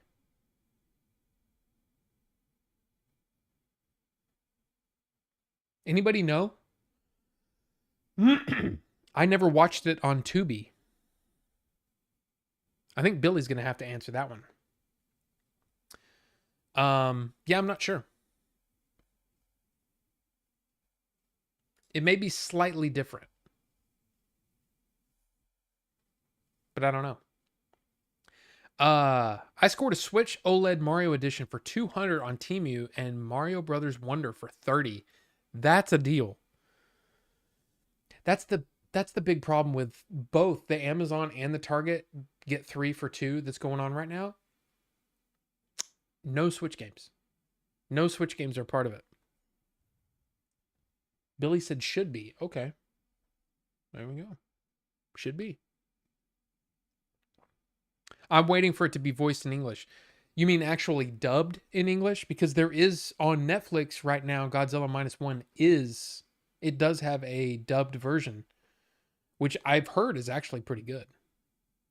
I thought Temu was like Wish.com. I don't know anything about Temu. Temu? I like Amazon, or I like Almond Joy. Yeah, Almond Joy is pretty good. See, that's the weird thing. I used to hate Almond Joys as a kid. Now, if they're there, I'll eat them. They're pretty good. But I don't seek them out. I still don't seek out coconut stuff. Like I would never on purpose just pick up a snowball, at Quick Trip or, Racetrack or whatever. You know what I mean? Like I would never do that. But if there's something with coconut, like that Idaho thing that I had, the Idaho Spud or whatever it was called, that candy that I got in Idaho, that was like the official Idaho candy bar. It wasn't bad. But yeah. It's good to hear, Rachel, if you're still there, because it has been a while since you said that. I'm glad that you're doing well. I've been fine. I've been good. Completely useless is a bit of a stretch. You can see the promos and then still watch the movie. Shozama, I can watch the movie right now on Netflix.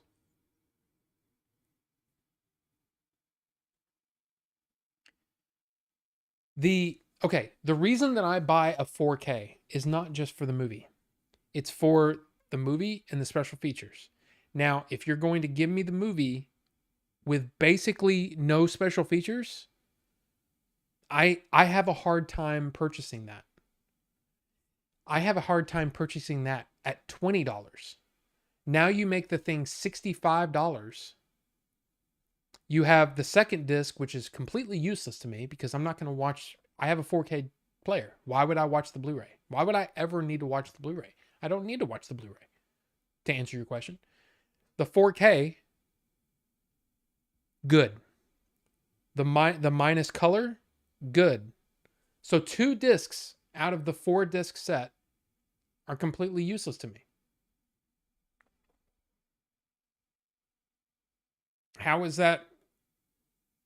How is that a thing? How you get that, right? Like, why would I buy basically 2 versions of the same movie? One's in color, one's not, and no special features. I can see the promos. The promos? Who cares about promos? I want to see all the making of. That's what I want to watch. So yeah, that's, to me, that is, it's not that it's useless. It's just extremely overpriced for what the content that I'm interested in. So it's a thing. Now, here's the thing. I was also almost this close to buying without even seeing the movie yet. I almost pulled the trigger on the Japanese version of the set with no English subtitles at all. I was really, really close just because I thought that set was so cool. It is a cool set. I'm not saying it's not, but it makes it even harder for me to purchase it. One movie, by the way, for $65 without the added content that's on every other release in the US. So there you go. I'm not adding cream to it. Not adding cream to it. I will say, this actually might be something to, like, I could pour this in another bottle and then add a very, very small amount of a, like a vanilla flavor, or, basically to tone down that coconut. Cause like I said, that coconut is really forward on this flavor. It's strong. Really, really strong. It feels like it needs to steep. Yeah. It doesn't taste complete yet. So, do 4K players play Blu-ray movies? They do. They do. 4K players are backwards compatible to all the previous Blu-ray and DVD. You can play all of those on a 4K player. Now, like mine has a Dolby Vision setting to get the correct image. You need to turn off on my player. I think other players are kind of automatic. If like Dolby Vision, and CD, yes. If Dolby Vision is not, if it doesn't sense Dolby Vision, it'll automatically turn all the HDR off because it's a Blu-ray or a DVD. There's no HDR or Dolby Vision on those. So it'll automatically turn off that setting. Mine, it's manual, which is, again, I got a cheap 4K player. That's what I got. But the great thing about mine is that it also plays Super Audio CDs. So I'm kind of glad I got it, but at the same time, I kind of wish I got one that was a little less fiddly, you know? So, I don't know what movies are next on my list as far as movies that I own to watch. Okay, the next movie on my list that's not 4K is French Connection. Now, I've seen the French Connection, but I haven't seen that Blu-ray that I bought recently. I haven't seen it. I want to see it again. I want to see the movie again. So, yeah. You have two expensive 4K players, your PS5 and Series X. Yes, but they don't have Dolby Vision or HDR. For movies, that's the crazy part.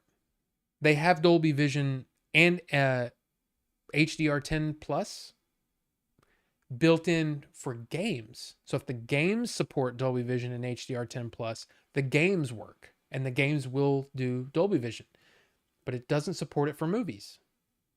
So for example, if I put in Dune in my Xbox or PS5, it won't be Dolby Vision. It actually looks better on my standalone Sony player. So yeah, there you go. Which is dumb. I'm sorry, but that's just... I mean, I get it. They're trying to squeeze every bit of profit out of those machines as possible, but damn, you know? Melvor finally realized that Short Circuit 2 is a pretty good movie. I honestly, I don't know. I don't know if I've ever seen that. Because that's the one without Steve Guttenberg and Ali Sheedy, right? I think I've seen it once back in the day. But yeah. The PS5 doesn't play CDs? Really? Series X supports Dolby Vision in movies, but only streaming. So it supports it in every way but off of the disc. That's dumb. I love Short Circuit 1 and 2. I haven't seen the first Short Circuit in a very, very long time. I remember it being fine, but it never connected with me. Michael McKean, yes. And Daryl with Michael McKean. CDs are so retro. I mean, they are, but people play CDs still. I just bought a set of CDs. So, yeah. I mean, to me, the physical audio market is different. I mean, it's basically like vinyl to me. You know, it's just as retro as vinyl is at this point. But they still release a lot of things on CD, so, you know. I used to get all my CD and music from Tower Records. I never had I've been into Tower Records before, but I never had one. We had let's see, Musicland, Record Bar. Anybody remember Record Bar? And then for a long time, I got all my CDs from like CD Warehouse and stuff. But then I started getting everything on the internet, and it was just cheaper. Actually, there was a Blockbuster Music that I used to get some stuff from.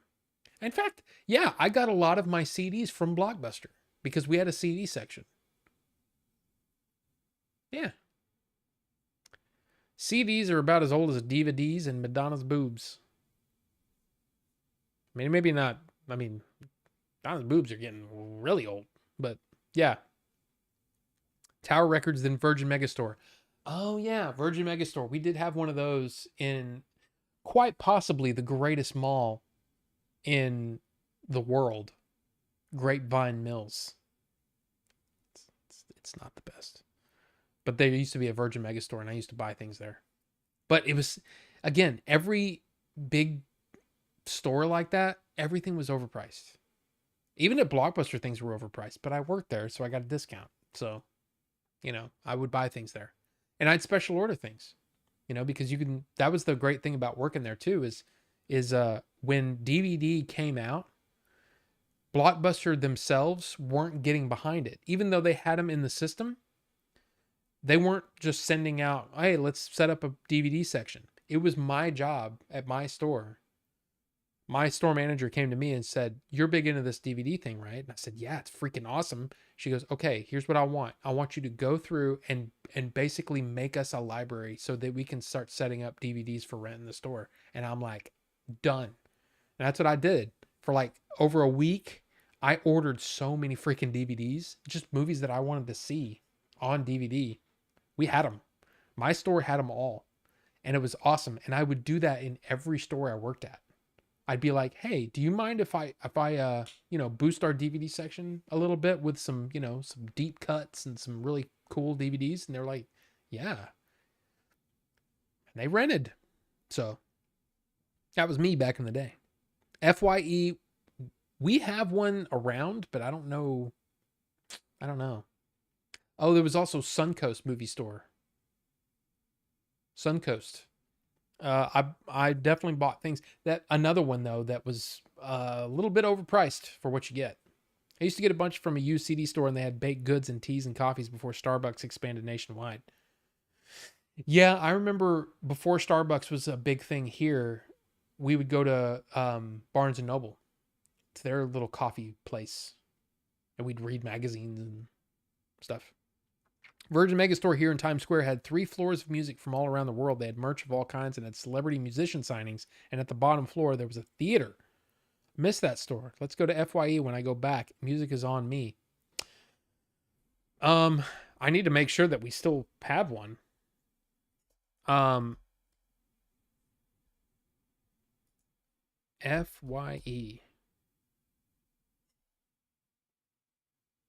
Oh, there's a couple of them. Okay, so that isn't FYE. That's at Grapevine Mills now. So there's 3 in because I remember every mall we had in Dallas Fort Worth had a music land or a record bar. Every single one. Now there's 3 FYEs left in Dallas Fort Worth. Wow. So yeah, we can go if you want to go. I mean, the cool thing about FYE is that they get some like cool stuff that you just wouldn't know about. So it is kind of cool. I bought the Blair Witch t-shirt from Suncoast for $1. I think I had a Blair Witch t-shirt at one point. I wonder if I still have it. Hastings was also a spot I would get used CDs. Yeah, we had Music Warehouse and CD Warehouse. Or maybe they were just all CD Warehouse. I don't know.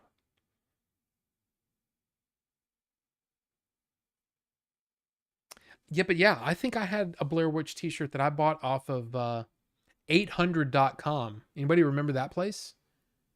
I think I still have a shirt from 800.com too. Like a regular just 800.com shirt.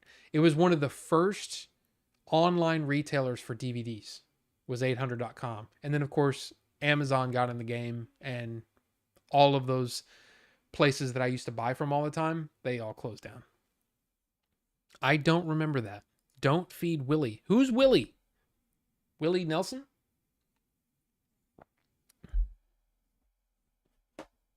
Oh, that's the same from earlier. What was that store that you saw that Nin vinyl at that one episode of Game Chasers? It was one of those. Okay, so you know the place, Wraith, that we went to where the Lord of the Rings set was? The rare Lord of the Rings set that lady had that ended up being a very, very common set that, really wasn't worth that much money. It was a secondhand place like that, where, it's one big location with a bunch of booths basically. And it's I'd have to ask Billy or Jay where that was. I can't remember where that was. I want to say it was Waxahachie or Waxahachie for you Game Chasers fans. Yeah. Yeah. You don't remember the website Don't Feed Willie? No. I remember Meat Spin. But yeah. Oh, the McDonald's Plates place. Yes, exactly. Yes. Cleburne? Oh, that's in Cleburne. Okay, well, there you go. There you go. I'm still trying to remember which con you went to where you got my crow statue. Oh. I'm not sure. Dude, they all blend together for me, man. I just don't know. I just don't know. Is that crow statue treating you well, Wraith? I hope so. let's go into a little bit. Okay, wait. Before we go into that, before we go into this, here is some really. I didn't know this was coming. I don't remember hearing anything about this, but it's baffling to me. This is absolutely baffling. Actually, no. Let's start with this. So there's this, right? We've heard this. Paramount going through a lot of troubles, and finally, Skydance wins the battle for Paramount Global. Sony had put in a bid at one point, which I think would have still been pretty good, but Skydance is even better, an even better solution for Paramount. Um, the biggest thing here is that it's still not official. Like, it says it's official, it's still not 100% because there's still time for a better bid to come in. So if another company decides, oh, we want to outbid Skydance, they still have that time. I think it was 45 days from, well, 2 days ago or 3 days ago, because it happened Sunday night. Well, I guess that would be 2 days ago. So yeah, there's still time for another studio or another party to outbid. I don't know if it's going to happen. But then even when that happens, it's going to be almost another year before it's 100% across the board, which will mean there will be layoffs. There will be, there will be some tumultuous times for Paramount, but then hopefully you'll basically be moving forward with David Ellison being the CEO, the head of Skydance right now. It should be really good. One of the things that he kept saying is that we want to make Paramount the place for creators, for creators to thrive. And so it really sounds like for a lot of the big kind of movies, the kind of movies that I think I'm really interested in, Paramount's going to be a good home for them. So I'm rooting for them. I hope it goes well. So yeah. Let's see. Let me see if there's anything else in here.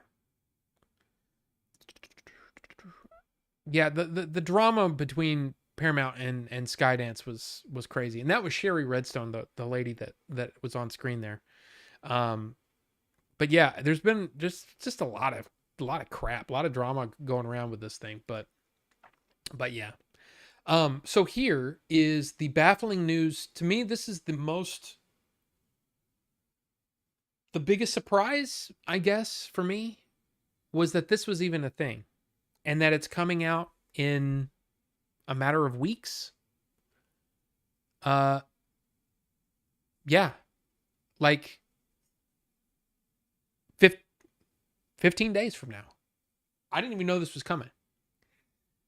So, early 80s, one of my favorite movies to watch when I was a kid, because it was so weird and I didn't really understand it all until much later when I got older, was this.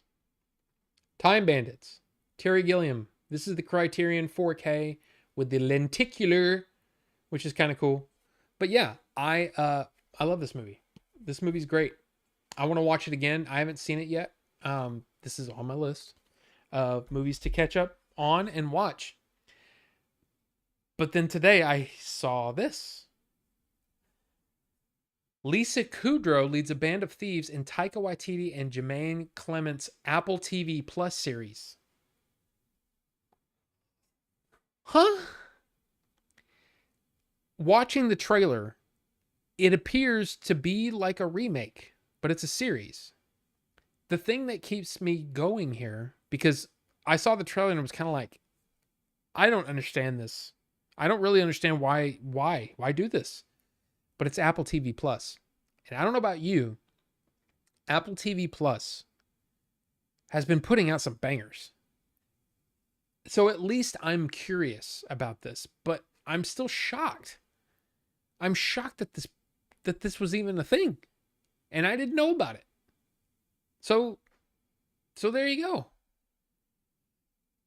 Taika Waititi produced and Jermaine Clement from Flight of the Conchords, if you know who he is. Yeah. And they're both in it too. So yeah, Time Bandits. So that was weird.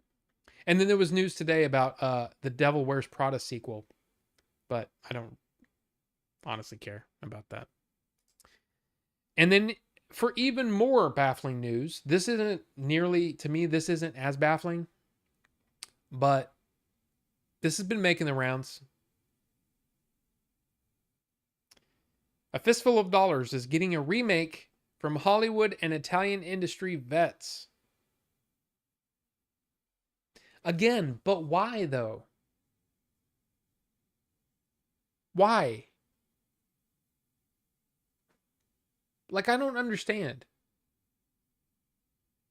I don't know. I guess it's like, to me, when I think of remakes, I think of movies that never quite reached its potential.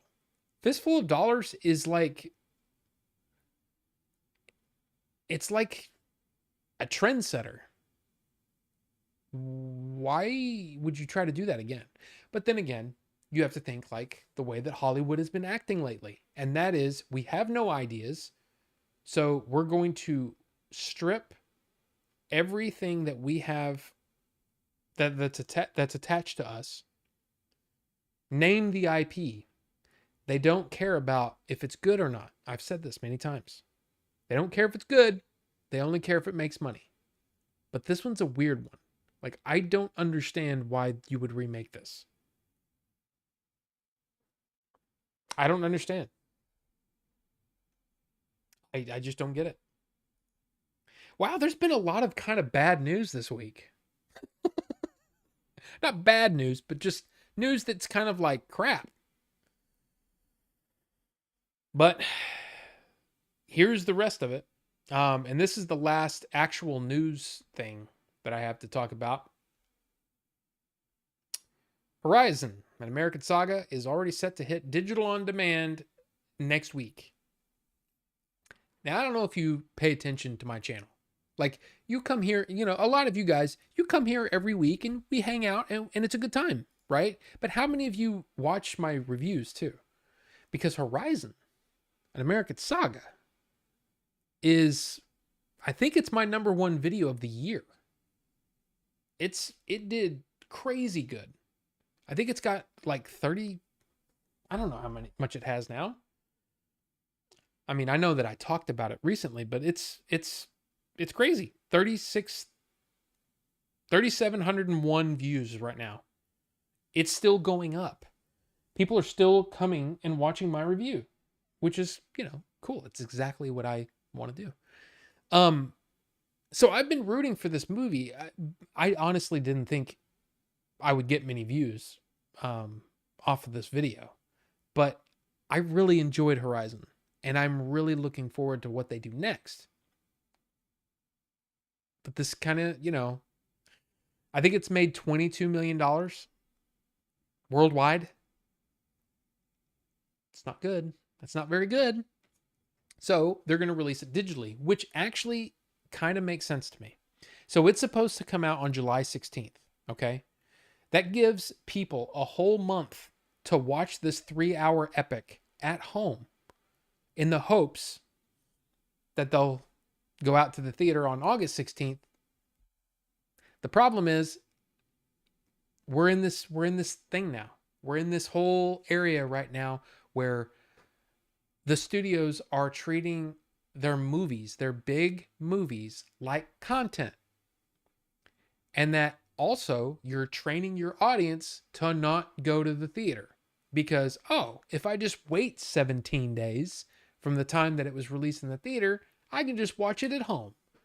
And that's kind of what's happening. Well, I think it's a little longer than that, but still, it's crazy. It's crazy. But again, in a way, I can kind of see their point because, I mean, I said this the other day in one of the comments on that video, is I said, I wonder how soon they're going to release it digitally because they might want to try to get as many people to watch it as possible. And if they can meet them halfway, you know, like come to a streaming service or make it, you know, where you can rent it or whatever on demand, then hopefully that will get more people really pumped about it and interested in it. And they go, you know what? I do want to see the second part. Now let's go watch it in the theater because this movie was really nice and all that stuff. Hopefully that works out, but we'll see.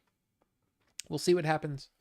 But it just irritates me because I feel like this is the kind of movie that if you're into movies, we should be championing, you know? This is the kind of movie that we should be rallying around because I think it was really well done, beautifully shot, directed. I mean, I am super impressed with Kevin Costner's directing in this movie. And yet nobody's going to see it. So it's kind of like, I don't know. But again, it's hard to get people to go to a movie to watch a 3-hour movie. It's tough. And unless it's this big, you know, event kind of movie, they're just not doing it. So I don't know. It's looking well atop the Queen Alien box. I'm looking at it right now. Good. I'm concerned what else I'll buy when I go back there. Well, you know, you just need to just rein it in. Just rein it in a little bit. Why is that muted? I guess I muted that just in case. Okay, that's fine. I'm been destroying things as a necromancer on Diablo 4, then went to my sorceress, and my sorceress got destroyed insanely easy. Yeah, the necromancer is completely overpowered in this season of Diablo. It's crazy. I walked through so many things that I just got bored. I just got bored of destroying everything and not really having a challenge. So I kind of quit. I'm already kind of tapped out on this season. Mac and me? Milo and Otis? What? Go watch Chud. What are y'all talking about? I don't even know what y'all are talking about. No, Fistful of Dollars does not need a remake. It really doesn't. But I mean, they're doing it, so why can't they remake movies that bombed? And yeah, because no new ideas. Or it's, again, I really think that the way that a lot of the studio people are thinking, they're more executives. They're not creatives. They never were creatives, but you've got even less forward-looking people. You know, they're not thinking about, well, let's get some really talented people that can come in here. They're good storytellers, and let's cultivate this creativity and let them make a movie, blah, blah, blah, blah, blah. No, they're thinking, okay, we got to go down this list of an algorithm of things that people like, and let's try to make a movie, some sort of Frankenstein movie based on this algorithm. And, oh, people like whatever, and let's put that in there. And you know what I mean? It's like, it's not a creative way to make a movie. And when it comes to IP, they're only concerned about the profit margin. They're not concerned about any of that, you know, about being creative or being good or it being a lasting thing that people will watch for years and years. They just don't care. So it's, in a way, it's like this, okay? There are a lot of big, huge YouTubers that only do videos based off of the current thing that's going on, right? Or I'm going to talk about, and I'm not trying to point fingers or anything, but I'm trying to make a point here. This whole idea of I'm going to do this video talking about this latest thing that this streamer did. And I'm going to just talk about that. And the views come rolling in because everybody, you know, a lot of people are interested in that thing, right? But then you get somebody who's making something with substance and it's getting fewer views than the guy that's just talking about the current event thing. In a way, YouTube is a mirror of the movie industry right now. because from the executive point of view, they don't care about it being a thing that's going to last, this piece of art that's going to whatever. It's all about what profit can we milk from this thing.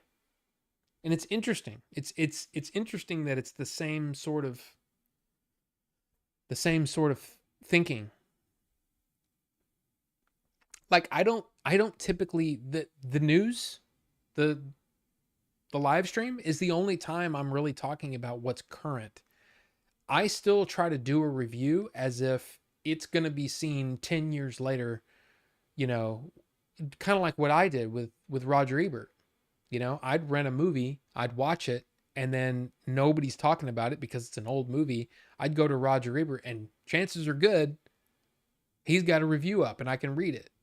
Well, I want it to be that I always thought about my reviews that way. That sure, if it gets some views at the beginning when it first comes out, great. But I'm actually in it for the long haul. I want people to be able to go back and go, oh, what does this guy have to say about, I don't know, Horizon 10 years down the road? And it'll still be there and they can go, man, this guy's pretty good. I'll come back to him for all of these that I'm interested in. And if he doesn't have a review, I'll find somebody else. But that's kind of, I wanted a wealth of good reviews that people could come back and watch. I'm not as concerned about the right now, which may not be smart on YouTube. Maybe I'm on the wrong platform. I don't know. All I'm trying to say is the movie industry is following that same kind of thinking.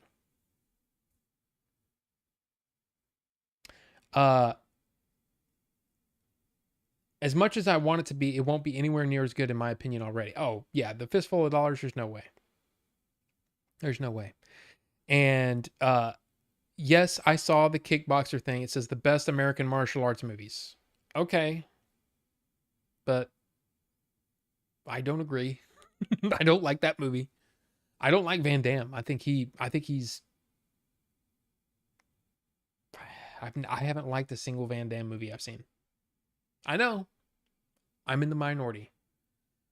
But haven't seen a single one that I really like.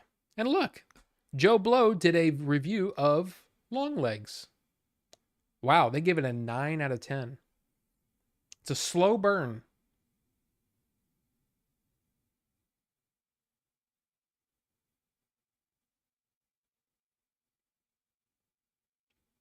Okay. This is what he says. And there's no spoilers here. As far as legitimately scares, that doesn't make sense. Longlegs by design is a slow burn. Rather than knock you over the head with moments designed to make you jump, the movie slowly builds a sense of dread, which becomes incredibly potent as it comes to its horrifying conclusion. Once the credits rolled, I found myself surprisingly shaken up by what I'd just seen, and it's a film I'll need to chew on in the coming weeks. Expect this one to make major waves among horror fans when it opens on July 12th. Will it be considered a new classic? Time will tell, but for me, this was a pretty dazzling piece of work. Interesting. Interesting. That actually right there makes me kind of interested.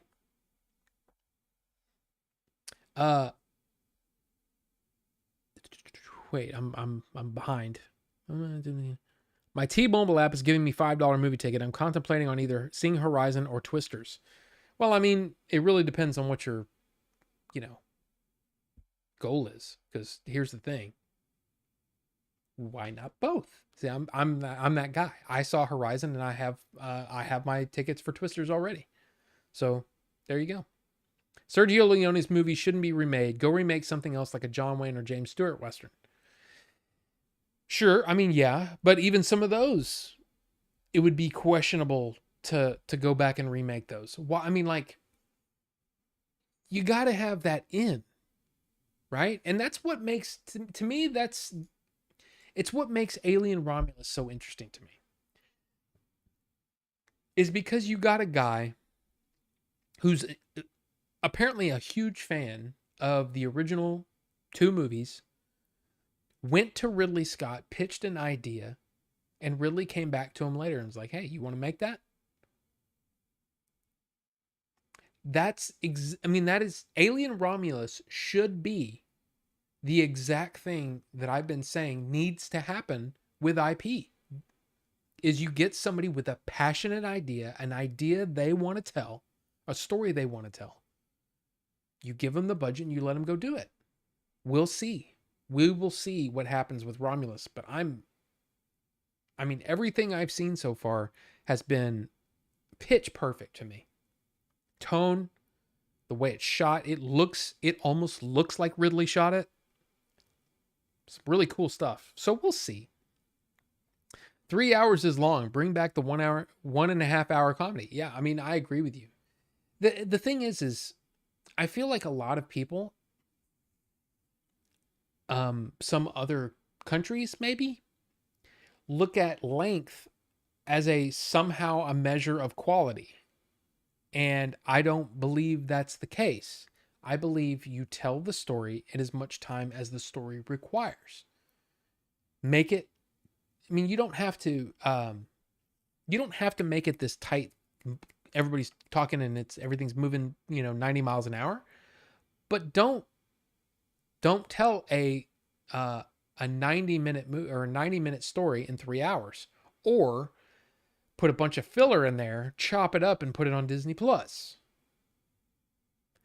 I mean, I feel like there's just not good storytellers out there. There's fewer good storytellers out there, and that's what we need. And Alien Romulus, it just sounds exactly what I've been wanting. Any studio with an IP, it feels like the right thing to do. You got a guy who's passionate about the IP. He's got a story he wants to tell. Let's see what he does. It's going to suck, man. If I walk out of that movie and I'm like, that was terrible, it's really going to suck. But I'm really looking forward to it. So I need to actually temper my expectations a little bit. Batteries not included. I remember that movie was cute, but I don't really remember much about it other than, yeah, it was fine. I mean, sure. But I mean, like, I don't remember a whole lot about that movie. Like, that's not a movie that like, if somebody pitched that to me, Rob, yes, we want to hire you to do a remake of Batteries Not Included. You in? It would be really tough because there would be that part of me that goes, you're paying me money, right? Then yeah, I will. But at the same time, I don't have any nostalgia for it. I don't have the passion for Batteries Not Included. So if I had my choice, Batteries Not Included may not even make the top of the list. You know what I mean? But who knows? There may be somebody out there that's like, I got a killer story for Batteries Not Included that I wish they would have went back and did that. And they never did. And maybe that person gets to a position where they can pitch that idea to somebody that owns the rights to Batteries Not Included and make that some bitch. Why not?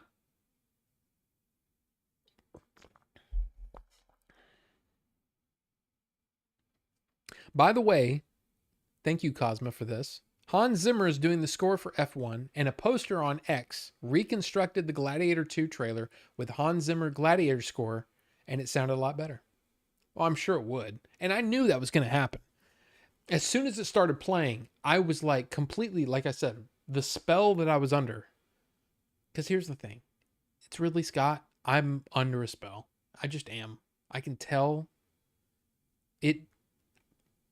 Nobody makes movies like Ridley. So I was in. I was locked in. And that song started and it ripped me right out of it.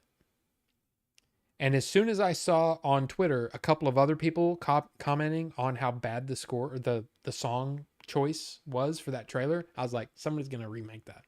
Somebody's going to recut it and it's going to be awesome. And there you go.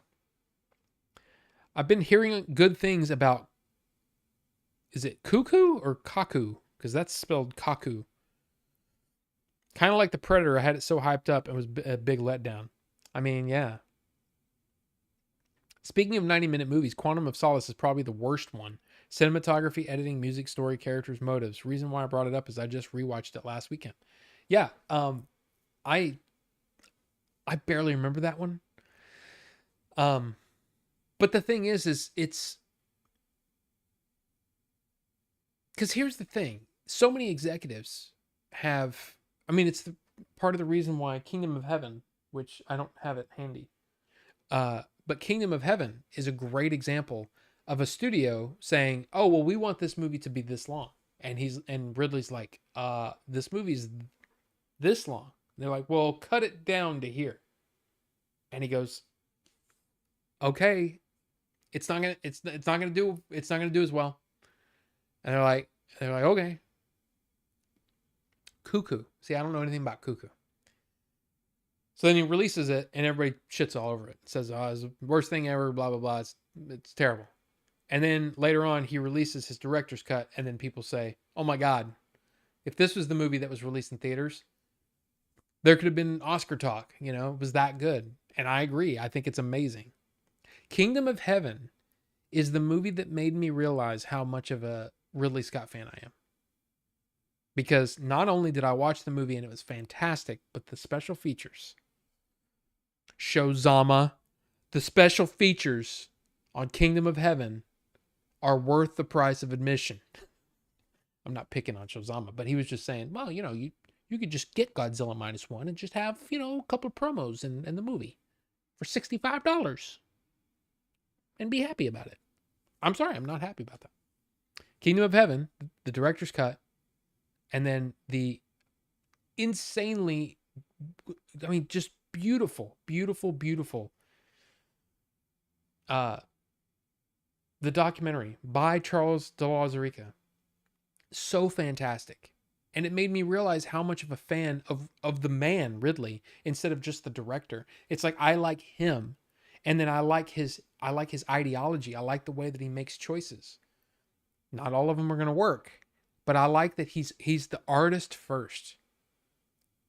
And I appreciate that. I love that.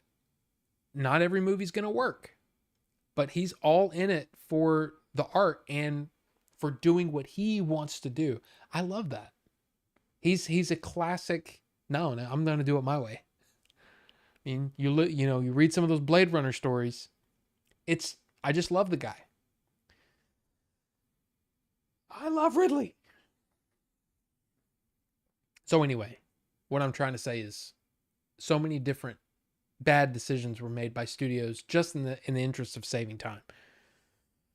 Not for a story reason, not because it didn't work better, but because, well, we need to try to sell, we can get more screenings out of the day if we cut 30 minutes out of the movie. How about you tell Cinemark and AMC to not show 20 minutes of trailers and 10 minutes of commercials? Or at least cut it down a little bit. Cut it by 35%. Because I agree, Shozama has made this point before too.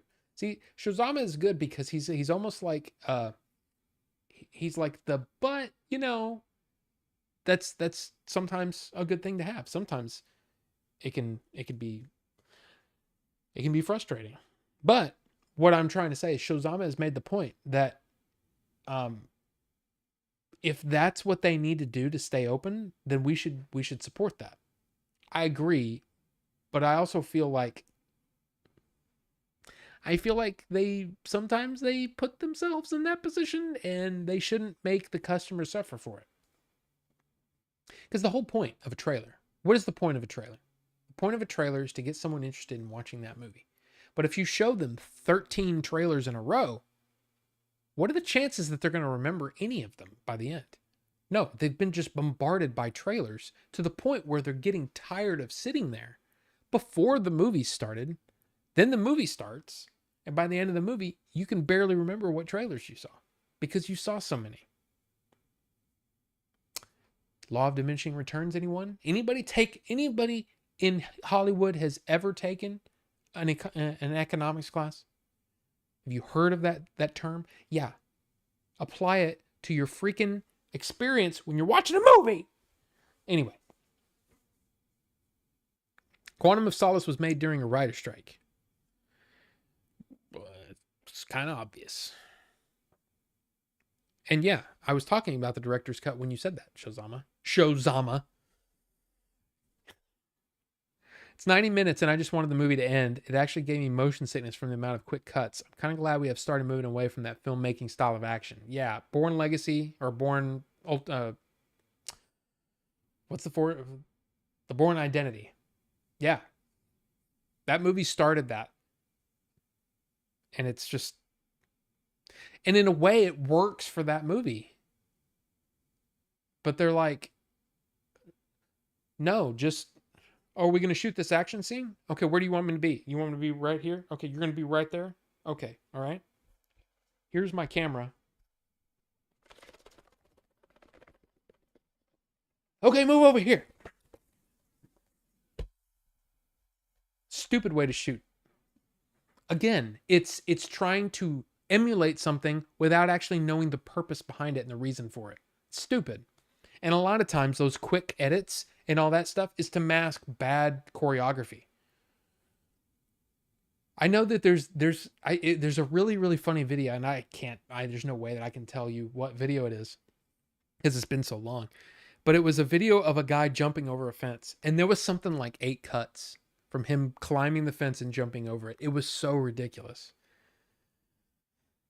And because there's a lack of actual good storytelling, they needed to try to punch it up by making the edit, insane. I still need to finish watching Kingdom of Heaven. My copy skips and stops working at the first big battle of the movie. That's all I've seen of it. Oh. And look, here's the thing. You might watch Kingdom of Heaven and go, Rob, I don't know what you're smoking, but that movie's not that great. I love it. I want to say it's like 3.5 hours, isn't it? It's pretty long. But to me, it's just a fascinating movie. It's so good. Kind of fun fact, the Metroid villain Ridley was named after the legendary director. Yes, it's true. That is true. And not Gary, what's going on? Good to see you. Oh. I have a comment I think it's on Horizon. That's the thing, man. That Horizon video has gotten tons of comments. And I think there's only one comment that this movie wasn't good. The rest of it has been people that are like, oh my God, this movie's amazing. I really enjoyed it. There you go. Just got the kids to bed and time to check out the stream. Am I liking Acolyte? Are you asking me, Carbonite? Because I'm finding it frustrating. Just frustrating. It's like I don't really care. I'm not invested in the characters. I don't like talk about some strange editing choices and strange story choices. Here's the thing that's frustrating about Acolyte. Okay, I feel like it's made. I feel like they said, okay, here's what we're gonna do. We're just gonna edit the whole story, and then we're just gonna say, okay, okay. They stop talking in the episode here, with no concern about what it takes to actually make an episode of TV. So there are problems. There are problems all over the place. At least for me, it distracts me. It takes me out of the whatever, right? The problem is it's frustrating because there are so many cool ideas in it. There's some really, really cool ideas. If you're into Star Wars lore, there's some really cool ideas in it. Last episode, if I remember correctly, last episode was almost all talking. There was no real action. And there were some really interesting ideas being presented, and I really kind of liked it. But the rest of the episode, it's kind of like it's kind of like a Twinkie. But it weighs 8,000 pounds. And no, it's basically like a Twinkie where the center, the filling is just, it's amazing. But the outside of it is kind of old and stale and crappy. So it's like, do I really? It's hard because there's some really good stuff in the middle, but it's surrounded by this mediocrity on the outside. There's my review of Acolyte. And it really is, I love Star Wars and I will always support Star Wars. Again, probably one of the worst fans for that purpose, but I just, it's frustrating because there are some really cool ideas in there. But yeah, I do love me some Born Identity, better than those movies like Cloverfield and such. Yeah, Cloverfield is one of those movies that has some really neat stuff in it, some really neat stuff, and I don't think it needed to be that, no. Brick Mansions, Paul Walker could do the fighting perfectly fine, yet they cut the camera for every single thing. Yeah. Kingdom of Heaven is great. There you go. I think there was like 3 to 6 cuts just walking out of a car. Yeah. Yeah. Go west till they stop speaking English, then keep walking or something like that. Oh, yeah. Yeah. Captain America Winter Soldier also has a lot of shaky cam that has gotten bad for me over time. Also, Kingdom of Heaven was really good up to that point. It starts skipping. Oh, okay. I'm glad you. I mean, look, I hope people like it. You know. But see, what's weird is that Captain America, it never bothered me. And what's also strange is that in the test footage that we shot, the camera was shaking and Billy was a little irritated that, oh man, the footage is shaky. He said, I want to have to try to work on that. And I said, what's funny is I really didn't even notice it because I was interested in the conversation happening.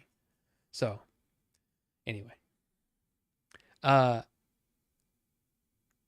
so yeah, like Captain America is one of those movies that I get so locked into the story that I don't see that kind of stuff. I don't notice it as much, but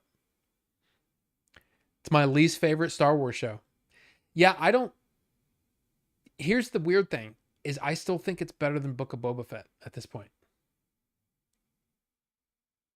If that was the last episode of the season, I'd say yeah, it's not great, but it's better than Book of Boba Fett. That's kind of how I'd feel about it right now.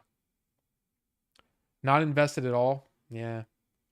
Acolyte is not a part of my current Disney Star Wars headcanon. It's an alternate timeline for me. I mean, it takes place so far before, well, 100 years before Phantom Menace that, I mean, that's probably fine. It's just not good. It's very mediocre. Some really cool ideas, but very mediocre. And the Beer Chasers, welcome. Good to see you. I think I need to go to Walmart to see what 4K and Blu-ray restocks they have. Shozama, that's not a bad idea because they do get those steelbooks in, and some of those steelbooks are very moderately priced. So I would highly recommend if you're into collecting the physical media when it comes to movies, Walmart's a pretty good place to at least give it a shot. The problem is that my biggest problem with Walmart is that outside the like something that's released within the last 3 to 6 months, or at the most 3 to 6 months, everything's on DVD. At least in mine, there's so many DVDs in there that it's just like, man, I really would like to buy this on Blu-ray or 4K, but you don't have that. All you have is the DVD. It's kind of crappy. I have a tattoo of Boba, and I still choose Acolyte over Book of Boba. Wow. And here's the thing: there are people out there that like Book of Boba Fett. They actually think it's good, and you know what? More power to them. But it's just not. I just did not care for it. How about that 2 mile an hour chase on Boba Fett? But at the same time, even though it was so slow, I love that it was all practical. I mean, yeah, but they needed to do something. Punch that crap up. But how about anybody been watching this? Hashtag no spoilers. Okay. I just want to talk about my feeling watching House of the Dragon. Okay. Good old Hot D. I'm loving the Hot D. You know what I'm saying? Loving it. Okay. I've said it before that House of the Dragon is one of those shows that I have absolutely no sense of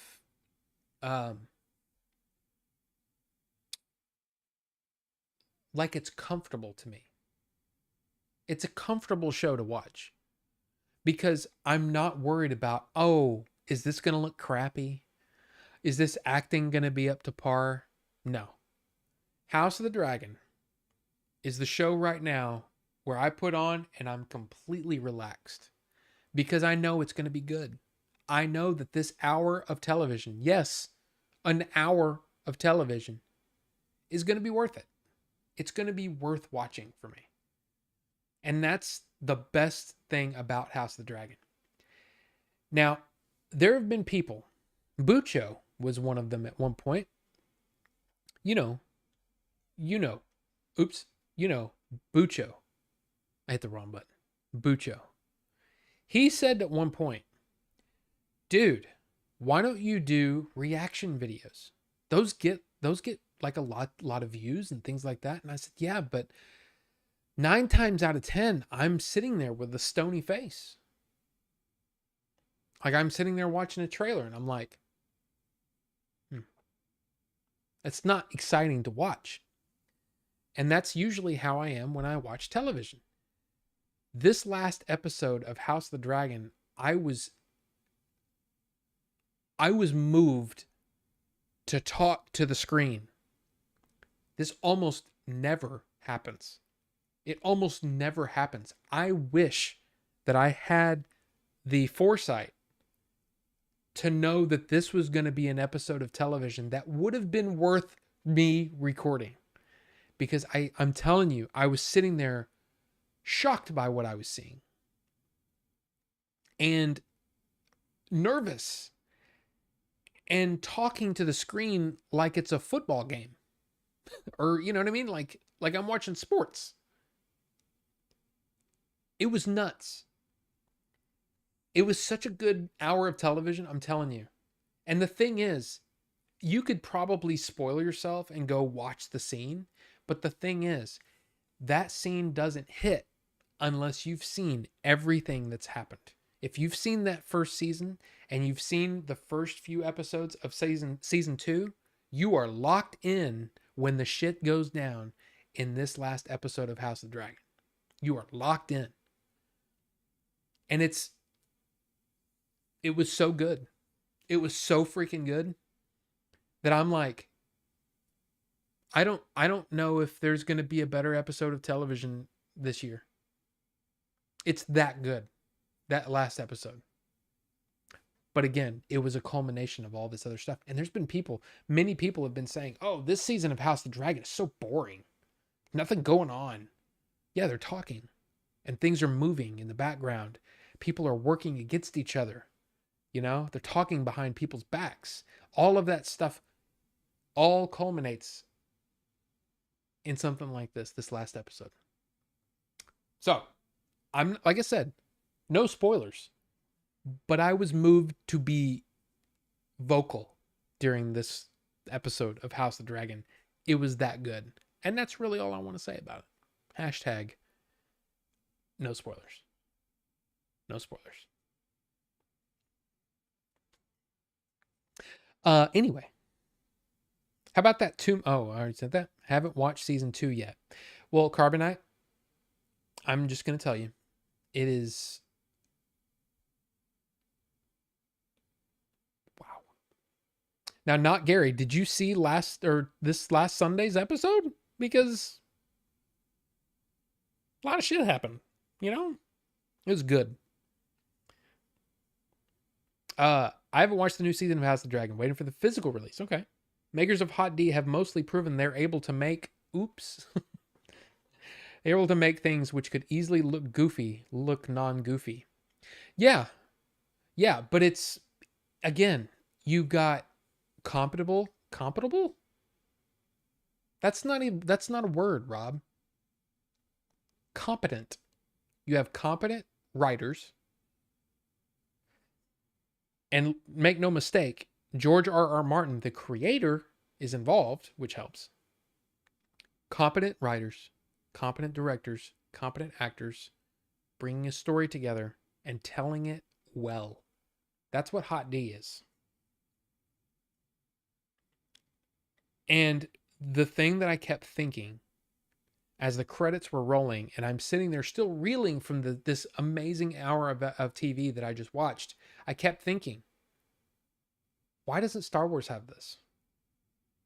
Why doesn't Star Wars have this level of excellence? It just doesn't.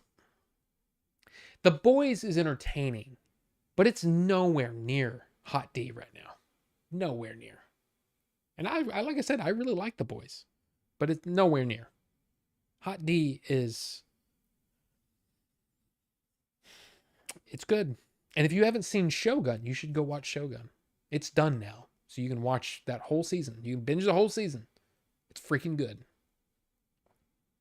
I was thinking about that in relation to Dune. The worm riding is a pretty fundamentally goofy idea to me, but it looks awesome in Dune 2. I'm telling you, I was worried about that too, because, I've seen the David Lynch version. I've seen now I've seen the Sci-Fi Channel version. It looked awesome. Same with the ornithopters. A kind of silly, impractical idea, but they look badass in Dune. Yeah, they do. Conversely, something which should look cool, like mass lightsaber battles, almost always look goofy to me. You're right. I used to do reaction videos. I wouldn't do it simply because of the feeling of having to be the first to upload to get all the views. I stopped doing it after the Force Awakens trailer came out in 2015. The algorithm worked against me and I stopped doing it. I remember I was one of the first 20 people who uploaded and the views never came in. It just causes a bad thought process to content making. Well, it's not only that. It's not only I got to try to, be there as quick as possible when something comes out. It's just that I would just continue. Again, 95% of the time, 98% of the time probably, I would be sitting there stone-faced like this.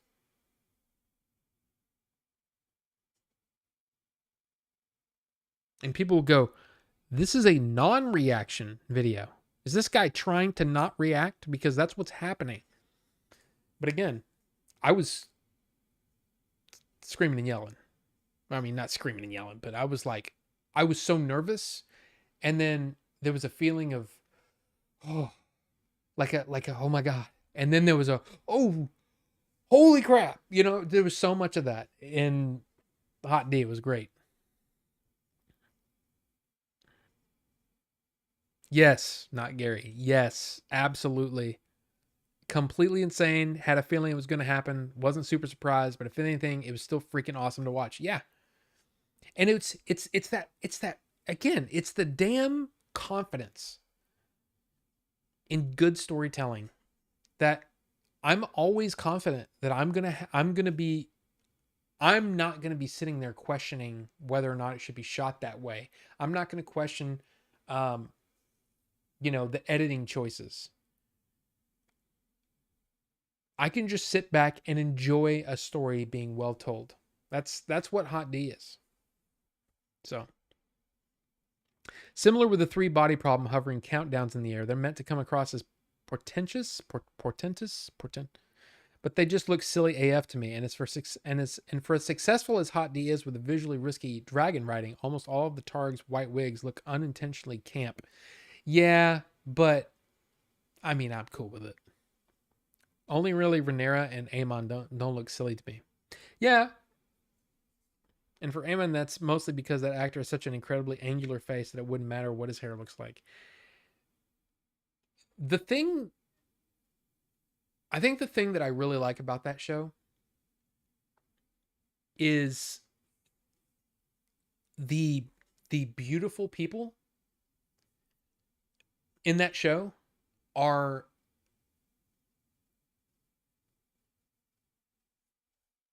not like classic beautiful. You know what I'm saying? Like, I'm talking the men and the women. There's some good looking dudes on that show. There's some good looking women on that show, but they're not like classic.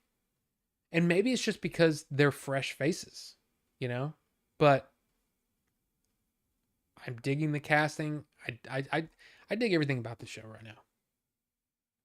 I hated Matt Smith before Hot D, not for any other reason. I just did, but I kind of like the guy now.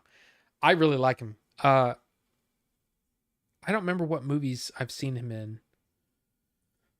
He was in that terrible Marvel movie, wasn't he? Some terrible Marvel movie. Um, or Marvel show.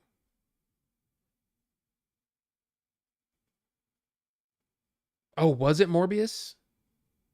Yeah, that was oh my god, that was terrible. Um, but uh but yeah, after seeing his horrific uh I really last night in Soho, I just think he did a great job in that movie because he was alluring, from a female because it's from a female point of view, right? That movie. And he was alluring, but then he was also very dangerous and scary. And I was like, wow, that's really good. So, and he was in Doctor Who, yes.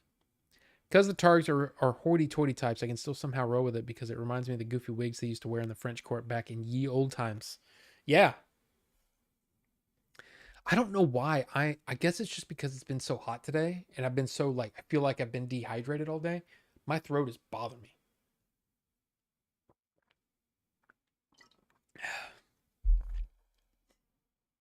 Do we give it another shot? So overall, Hot D is a ton of fun. That it is. But again, every episode up until Sunday nights would have been so boring for me to react to. But this one,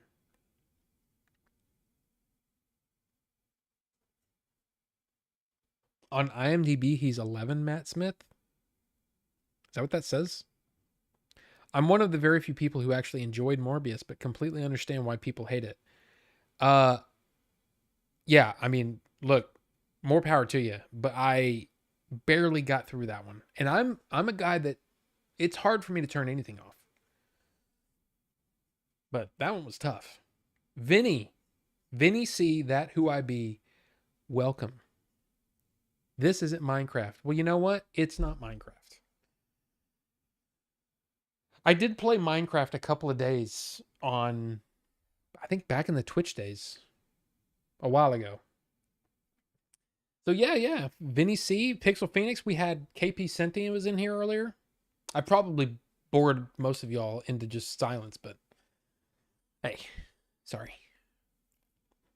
Did you ever watch The Crown? I haven't, but Matt Smith is in it. I haven't either. I finished Elantris yesterday finally. Now I got to read the follow-up one. Yeah, the follow-up, it's just a short story, isn't it? Vinny? Is that right? Because I read it was like a, yeah, just a short story. Okay, yeah. And it's just on his website. So, yeah. I'm so disappointed. I mean, not like seriously disappointed, but I'm disappointed that this coconut cream isn't better. Melvor the Great is here as well. Welcome, Melvor the Great. Nice hat. I wasn't sure if the hat was on you. It's just it's frustrating. It's frustrating. It's just it's very this so far. Okay, well, you know what? Acolyte's better than that. I was gonna say this is the Acolyte of liquids. The Acolyte has some redeeming factors. That one right now is just it's bad. It's the Rebel Moon. Has anybody watched the second Rebel Moon? I never watched it. I watched the first one and was like, I can't. This is not for me. But did anybody watch the Scar? Is it the Scar Giver? Is that the name of it? I can't remember. But did anybody watch it? Did anybody like it? I actually have to go to the restroom again.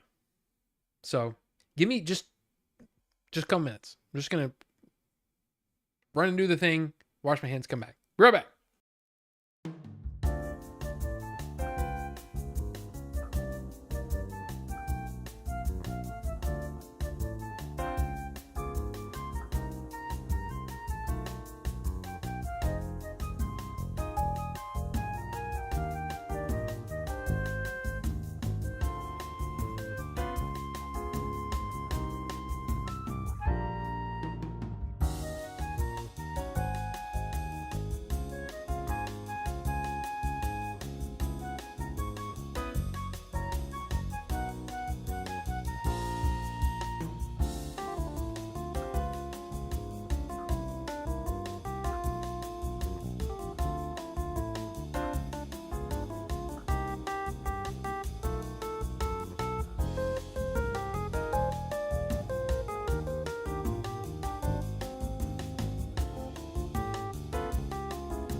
The Hope of Elantris and the Emperor's Soul are both published in Arcanum Unbounded, the Cosmere Collection. Okay. So nobody's watched it. Nobody's watched Scargiver? I was kind of curious. I might wait till the R-rated version of Rebel Moon comes out. I might wait until I have something else to watch. But yeah. I want to like that. I want to like it, but it's just not. Again, it may be better if I add something to it or add it to something good, because right now, not good.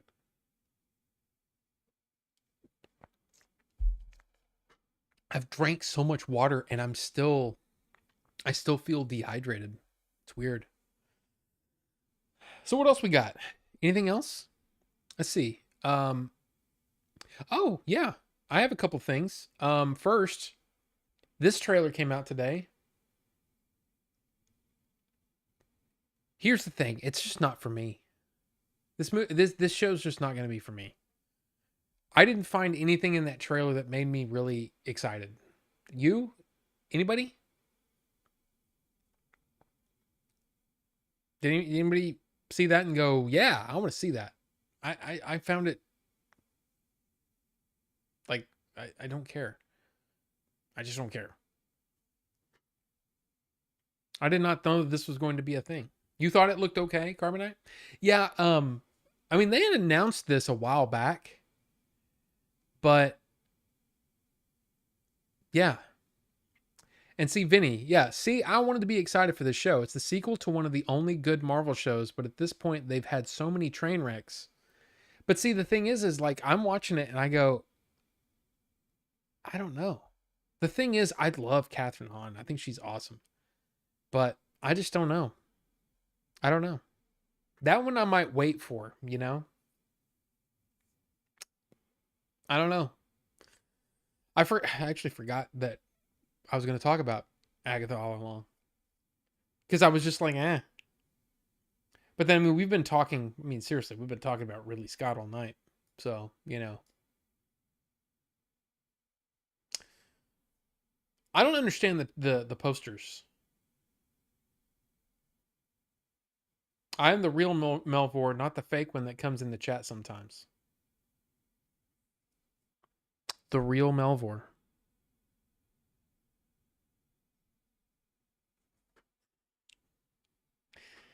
I thought that was a duck Melvor.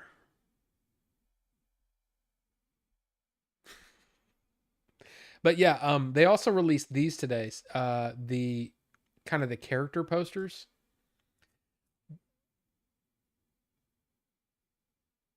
I don't understand the like we're only going to show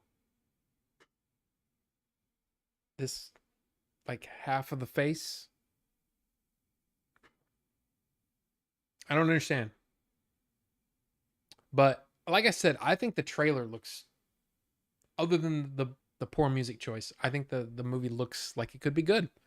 Um I hope I hope it's good. I hope it's good. I mean, dude, a freaking rhino, the silence wraith, you swine.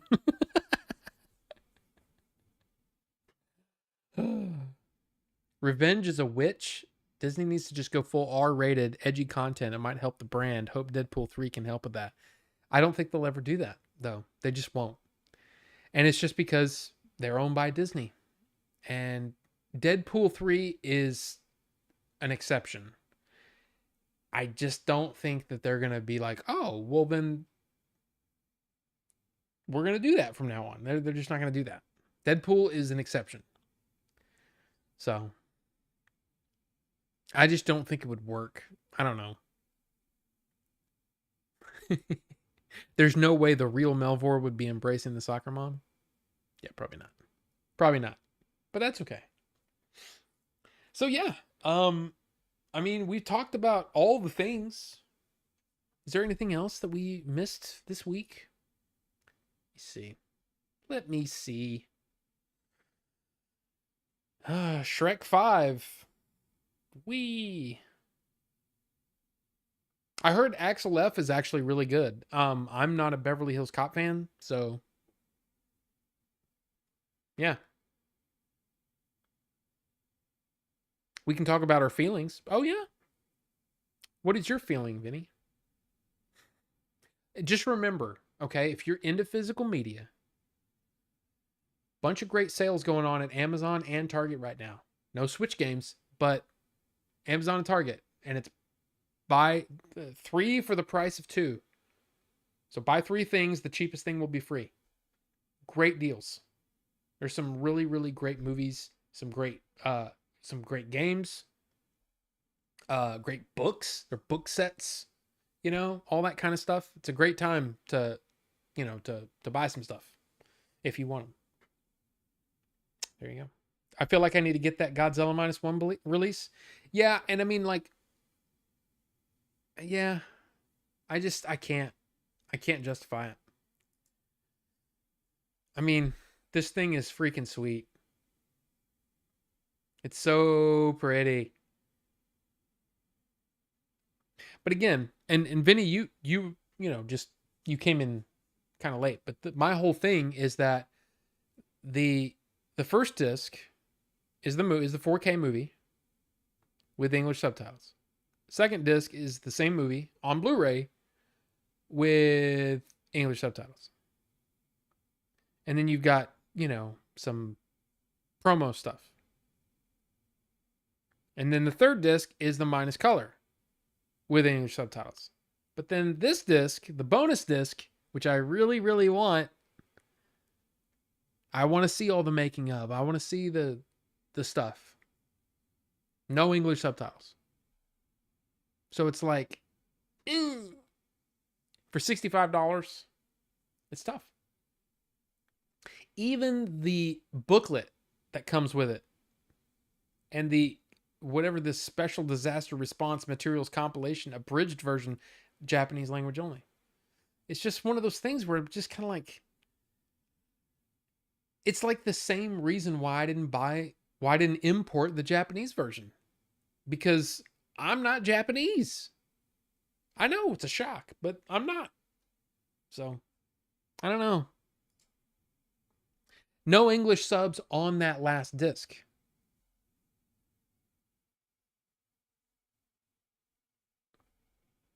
No, I know the Japanese version didn't include English subtitles. I know it didn't. But I was almost wanting to buy it just because I think the set is so awesome looking. But I said no because there's no English subtitles. It would basically sit on the shelf. This would be the exact same thing because guess what? The special features, I'd watch the movie and that's it. So basically, I'd be paying $65 for a package. I can't justify that. There are people. I mean, look. I mean, Vinny, we've both seen Dave spend some money. Now he's definitely spent some money on things where it's basically just going to sit on a shelf. I can't do that. I have to get the meat out of the thing, So, yeah. Wait, BHC didn't have those wild jokes for back then. Still good. Captured some of that 80s magic with the camera shots. Oh, Beverly Hills Cop. Yeah. Oh, yeah, yeah. I mean, the thing is everything I've heard said that Axel F was like a worthy sequel to that movie or in that series, a worthy entry in that series, and that they could actually probably do more because it was that good. And I'm happy for you guys, that like Beverly Hills Cop. I've never been a big fan, so I wonder what the most expensive movie box set is. I don't know. It's probably well, the other day when I was looking on Amazon or on Target, I sorted by most expensive and it was the Dark Shadows complete collection. It's in like a coffin and it was like $500. I was like, holy crap. It's not a movie, but I don't know. I really don't know. Uh oh, Matt Wall said I'm playing Morrowind. I'm actually writing my own game guide as I play the game. Oh, nice. I've never played. I played a bit of Skyrim and I just couldn't get into it. So I still need to see Godzilla minus one. Carbonite. It's a good. I mean, and this is coming from a guy who's not a big Godzilla fan. Like I don't really care about God. I mean, like I understand the significance of it, and there's even some of them that I'm like, yeah, it's pretty good. That's pretty fun. But I don't really care. I don't really care that much. This one was really great. Yeah. I guess for me, this isn't the only 4K import I've paid way too much for just to have the movie. Yeah, and I understand that, but I have too many of those, and I have too many other things on my shopping list to justify spending 65 of it on something where I'm only going to see the movie. Really. And that's really what it comes down to. Um well, I think Godzilla minus 1 is available on a couple of different streamers, right? It's on Netflix and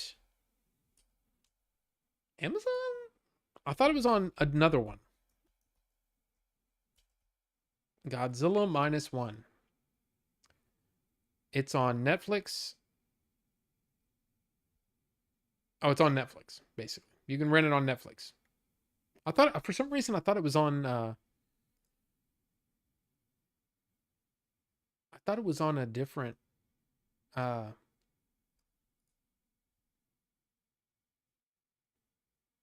for some reason I thought it was on Netflix and uh Amazon. But it's on Netflix. Um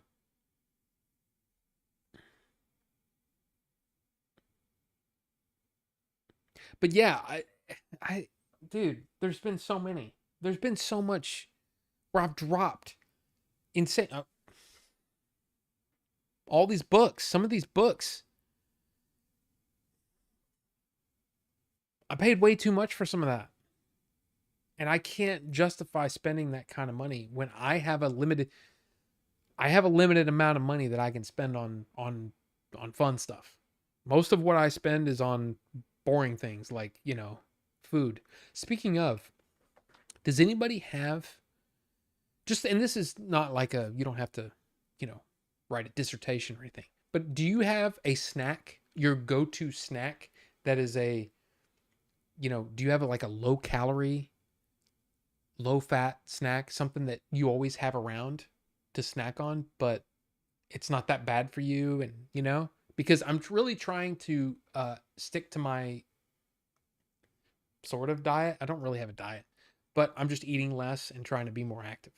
But I want snacks. Like I would like a snack of something. And like right now I've been I had nuts. Yeah, Brazil nuts. Oh, Brazil nuts. Yeah, you can only eat so many nuts. But I did beef jerky for a while. I got sick of beef jerky. And especially when beef jerky, man, dude, I'm so sick. I think Jack Link's is one of the worst things to happen to jerky. It's so bad. I don't like Jack Link's. I like real jerky. Anyway, you have to really spend some money to get the good jerky. Anyway, but like I've been snacking on dry cereal. So like I have corn pops in there. And it's relatively low in calories if you're just eating a small bowl of dry cereal. But watermelon and pineapple. See, here's the thing. I should have said I can't have fruit. I can't have fresh fruit because it Crohn's boy, it tears me up. So I have to have something else other than fruit, which sucks because I love fruit. I could eat pineapple all day. All day. Apples, I love fruit, but I can't have it very much. It's not something that I can just snack on because it'll tear me up. Like if I like to give you an example, if I had eaten my dinner and then had a little bit of fruit, this stream would have been over about an hour ago because I'd been in the bathroom. It's just the way it is. The way it works for me. Piggly Wiggly sells a big bag of popcorn that I like to get. See, popcorn is a good option as long as it's not too buttery and you know what I mean? Like a bunch of crap on it. But, you know, popcorn almost killed me. So the thing is, here's the thing. I keep joking about that, but I can have as much popcorn as I want now. Doesn't matter. But I don't like popcorn because it gets stuck in my teeth and all that kind of stuff. It's kind of a bummer.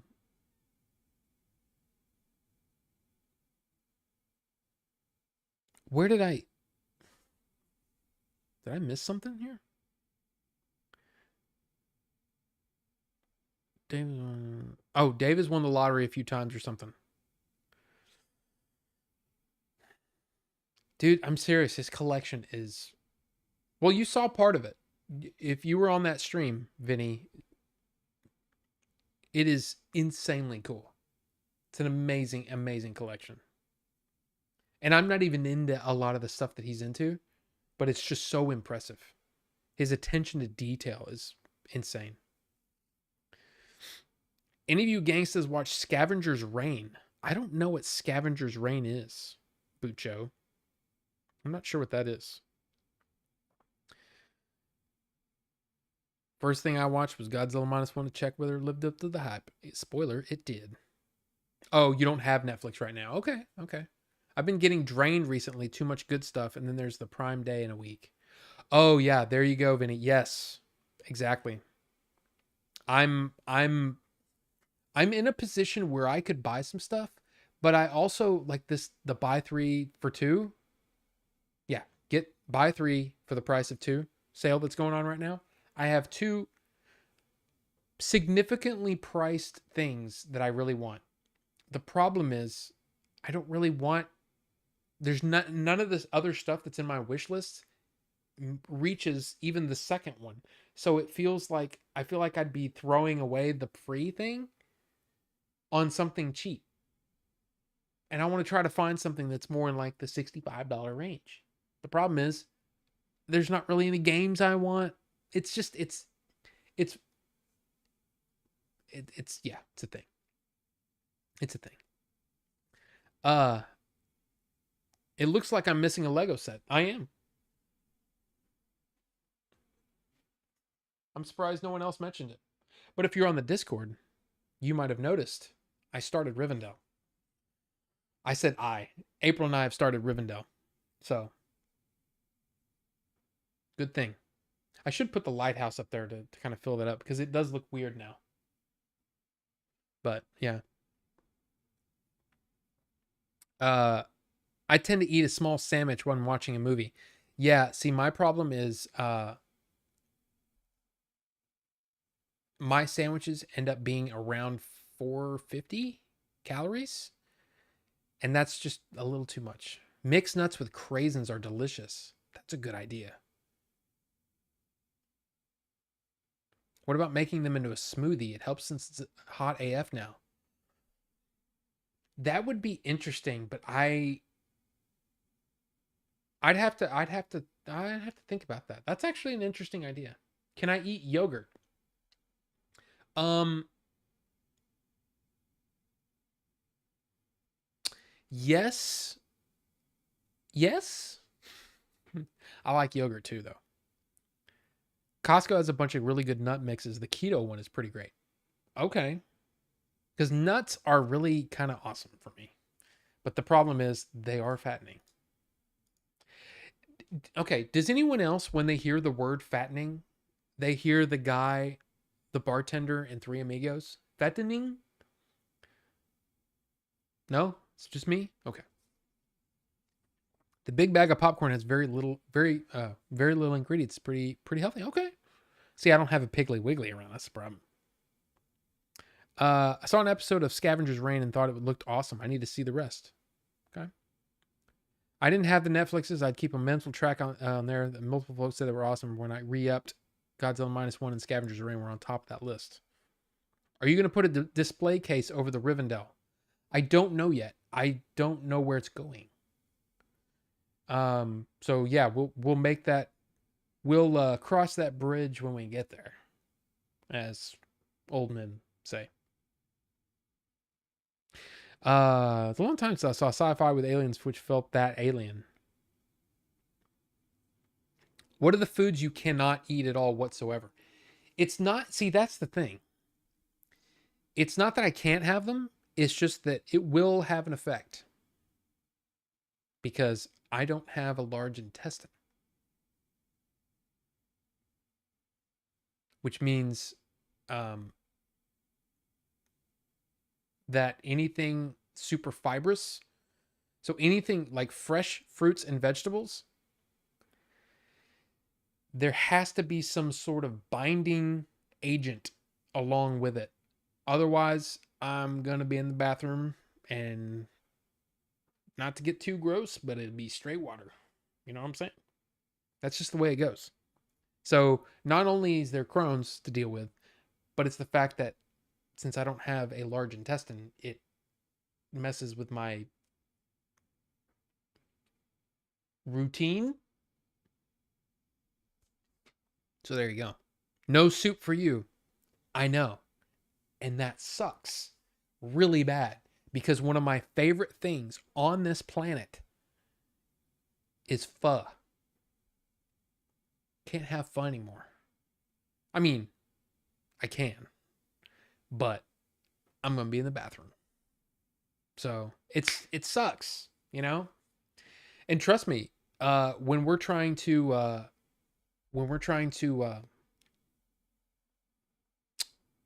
worry about filming and stuff, I have to really think about my what my food's going to be because because otherwise we're going to be in the middle of nowhere and I'm going to have to go to the bathroom. So, no clam chowder in a bread bowl. That probably would be good, but that's also you're talking that's a significant amount of calories right there. You know? And I'm trying to stay around 700 calories, 750 per meal. So it's tough. Spectrum is having problems in Texas watching on mobile internet. Nice, Shozama. Good. I mean, get the Lego light bricks to make that Rivendell shine. It looks gorgeous on Amazon. Oh, it does, but I don't know if we're gonna do that or not.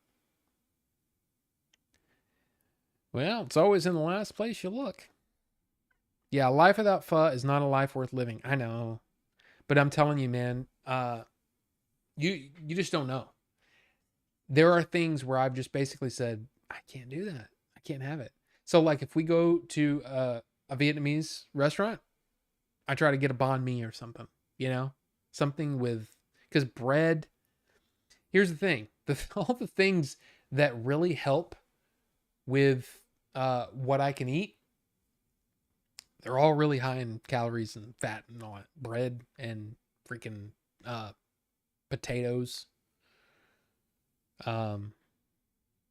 Very starch and carb heavy. You know what I mean? It's like that's the problem. Bread. I don't have a large intestine shirt idea. Well, it'd be it would be a collection of one because I'm the only one that could wear it, right? Brian Sanchez, what's going on? Good to see you. From Albuquerque. I like your town. It's cool. I love making soups during fall and winter. Me too. We used to make them all the time. Um, yeah, pho, pho, but it's pronounced pho. Yeah, I love it. I love it, love it, love it. I mean, I seriously would have it like once every week and a half, 2 weeks, because the place where I worked, where I was contracted for, who was I working with at the time? I was working with Kodak at the time.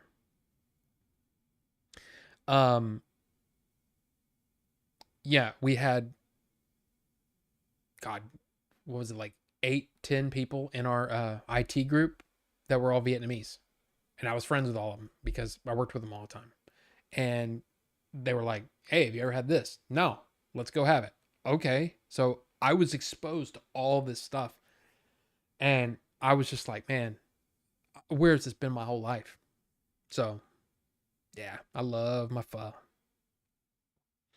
Never had pho. Guess I'm missing out. It is, if you get it, if you, I mean, you should try it. You should give it a shot. I mean, what I would do, because I'm kind of a spice head. I love my spices and my hot stuff. I would almost make the broth red with the sriracha sauce, and then as many green onions as you can put in that some bitch. Love it. Noodles, two handing it, chopsticks in one, freaking little ladle in the other. I don't know. It's a spoon, but it's kind of like, looks like a ladle. Man, I get down on that stuff. So good. Uh, I was watching a grab and grub the other day. Jay went to eat a fat Fred. It looks delicious. I want to try it. I don't know what that is. Yeah, I dumped so much hot sauce and pho. I struggled to eat it without coughing. It's so good, dude. What's your pho meat of choice? The Well, I would get the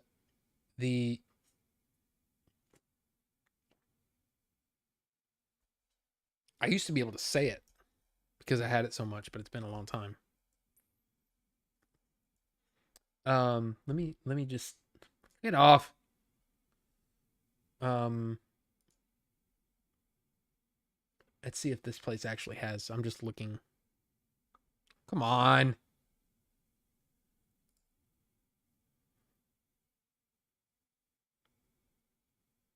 Yeah, okay. So this one is just, it's all in English. But I would get um shit, I would get any of that. Because it was always steak. So it was either the sliced steak, I'd get the meatballs, I'd get the fatty brisket, I'd get all of that. That's all good. Give me all the things. A fat Fred is a burger with both a traditional beef patty but covered with a Philly cheesesteak. Okay, that sounds good. I mean, definitely not calorie friendly, but yeah, that sounds awesome. Never had real ramen either, just top ramen. I haven't really had a good ramen either. I mean, I have, but I still don't think it was. I think the one I'd order is Fatai. Fatai Nam. What is Nam? What does that mean?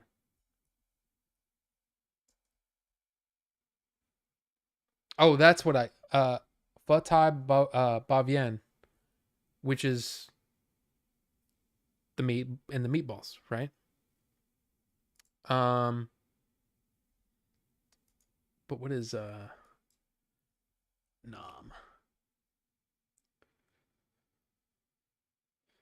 Understanding the pho menu. That I should have gone here first. You know what I mean? What?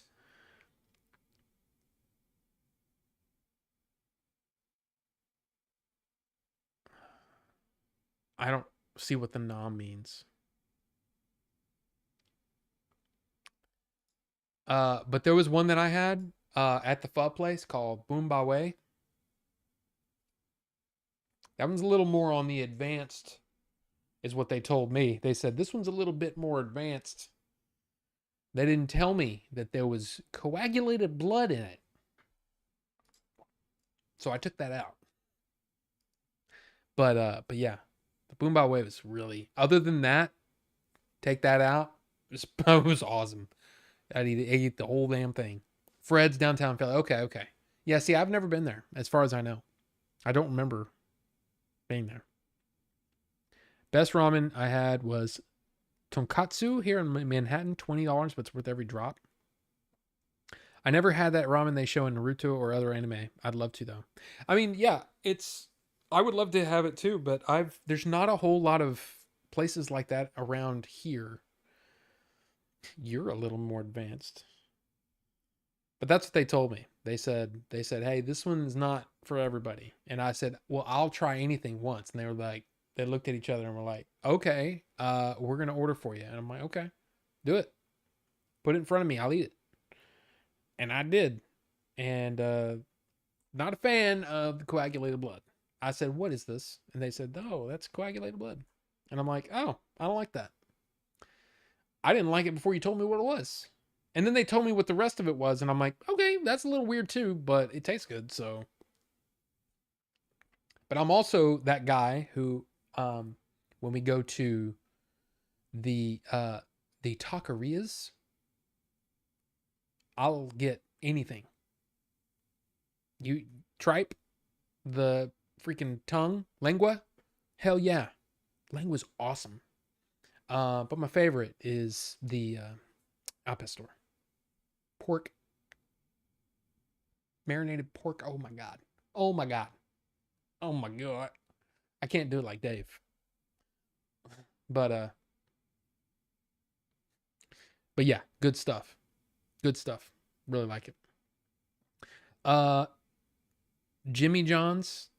Jimmy John's is fine, but to me, Jersey Mike's is like I eat Jersey Mike's. I spend quite a bit of money there, you know, because I get the regular sandwich and the chips and the drink, right? So it ends up being, you know, pretty expensive. But I'm always happy when I walk out of that place. Jimmy John's, I feel like somebody robbed me a little bit. I mean, it's good, but it's not anywhere near Jersey Mike's in my opinion. That's just me. But yes, I love seafood. Love it. Love it. I had a burrito with tongue and brain, and it was surprisingly awesome. Sounds good. I'm the guy that goes to Mexican food places with friends and I get a chicken or a burger. Chicharrones? Hell yeah. Hell yeah, I have. No, Jimmy John's sucks and I hate it. I mean, it's not bad. It's just not. It's, to me, Jimmy John's is kind of like, I almost called it the Five Guys of the sandwich world. But it's not really that, it's not that it's that expensive. It's just that I don't think the quality of the sandwich that you get is worth the amount that you pay for it. It used to be, but somewhere recently in the last couple of years, man, their prices have gone through the roof and it's just not worth it to me. Jersey Mike's to me is worth it at any cost. It's going to be $30 for a sandwich. Okay. It's not $30 right now. But if it went up to $30, I'd be like, okay, well, I guess I'm going broke today because I'm eating that. Okay. Everything is above Subway, especially Blimpie. Blimpie's good stuff. We don't have Blimpies around here anymore. Sucks. I used to love Blimpie.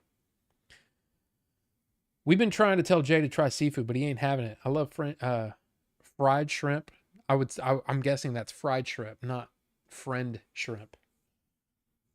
But yeah, I love that stuff. I'll eat all that. I'll eat all the things that nobody else, like I'm usually the guy that will try the thing that no one else wants to try. You know, I'll eat the escargot. You want me to eat the escargot? Sure. In fact, I'll order a plate of escargot for myself and nobody's getting any. That's me. So, yeah. I mean, I love pretty much all seafood. So, Jimmy John's is fine. It's above Subway. Yeah, I mean, that's true. That's true. Five Guys is better than Jimmy John's. It is. It is. But you're also going to pay for it. Because Five Guys is, to me, so overpriced. And don't even get me started on the damn fries. And we're just going to we're going to drop a cup in a sack and then just dump fries in there. Oh, you're going to put this on your leather seat? Well, F you. You're going to get grease all over it. Firehouse Subs is good. But, I mean, to me, it's Jersey Mike's and then everybody else. So, when I have a Jersey Mike's literally within 10 minutes of my house, it doesn't matter what else is around. I'll go to Jersey Mike's. Seriously, I have never had anything at Jersey Mike's that wasn't good. And I've tried almost the entire menu. Every single time I'm impressed. So, there you go. Is there a good seafood place there? I mean, there's probably plenty. I mean, the thing is, though, you're going to have to go to like, you know, to get like good quality seafood, you're going to have to go to like a Papado. And that's going to be some expensive stuff. There's not really good seafood places. We're miles and miles and miles and miles and miles away from any water. So you're not going to get like great seafood here in Texas or in here, at least in Dallas Fort Worth. I mean, you'll get the catfish and the stuff like that, like razzoos, but it's not the same. Mexican seafood. Ooh, dude. I love papacitos. I'm the only person that I know that likes papacitos. I love. You'll eat the ass to go. I'm not even sure what that means. But yeah, so there's the Papa's brothers, right? There's the Papa's burger. So it's like a burger shop. They have Papa Dough, which is sort of like Cajun food, and then they have Papacitos, which is a Mexican food place. There's I can't remember. I think it was I don't remember what it's called, but it's seafood enchiladas at Papacitos. They are insane. They're so good. I could eat the entire place. So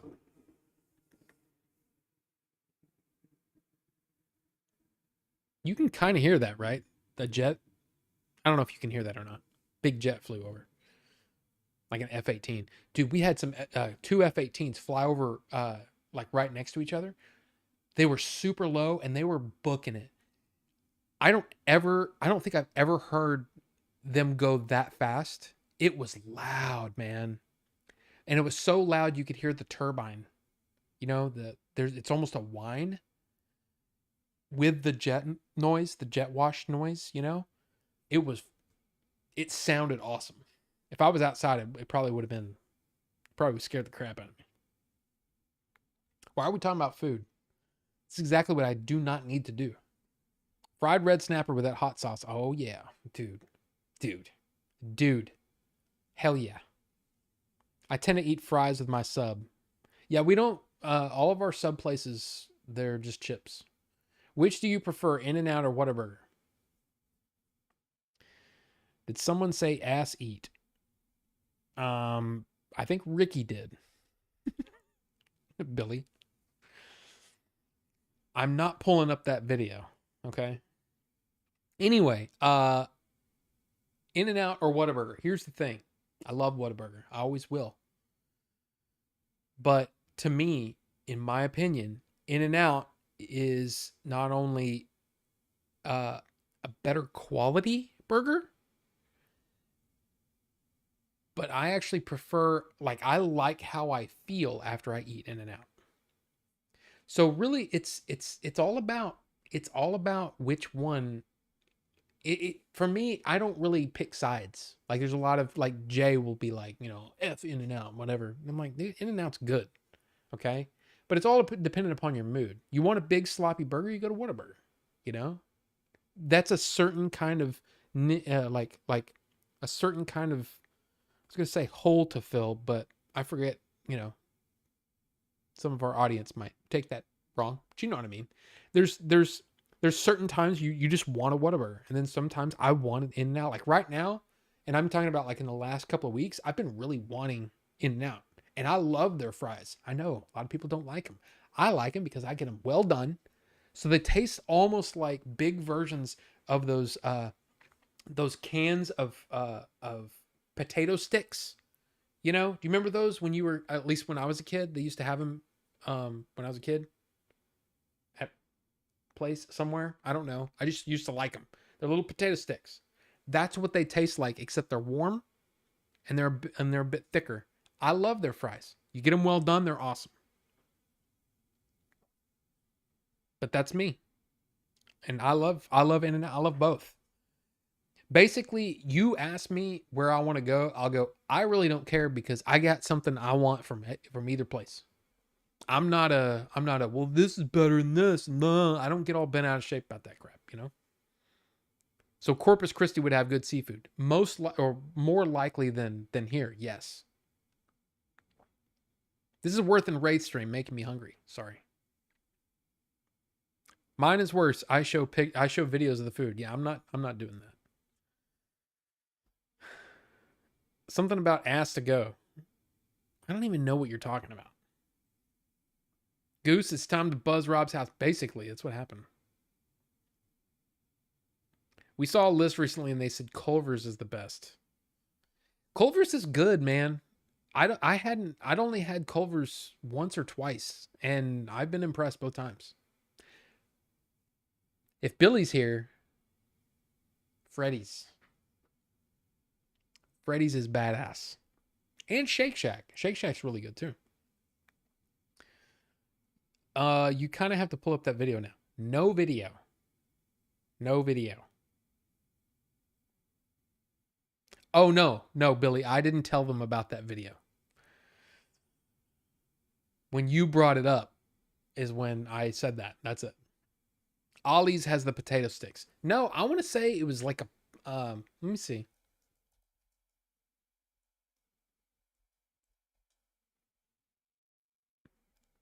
Oh. Uh I think it was vintage 1993 Planters potato sticks. Basically any of these. Not cheese curls. But French's makes them. Yeah, that's what I'm talking about. You guys have Munchos? No. Never had Munchos, but Freddy's is awesome. Roy Rogers chicken? Never even heard of that. I live in Culver Central. It's my favorite, but they're not all equal. It all depends on the location. Oh. See, that's the thing. Every single time I've been to a Jersey Mike's, no matter which one I go to, awesome. Every time. I never tried Culver's, but I want to try that Fat Fred when I go there. Oh yeah, well, we'll go to Fred's. Are those like the picnic things? Picnics? I guess. What's picnics?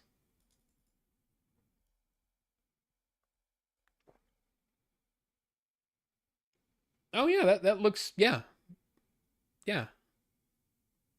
I mean that looks exactly the same. But it's like to me it's like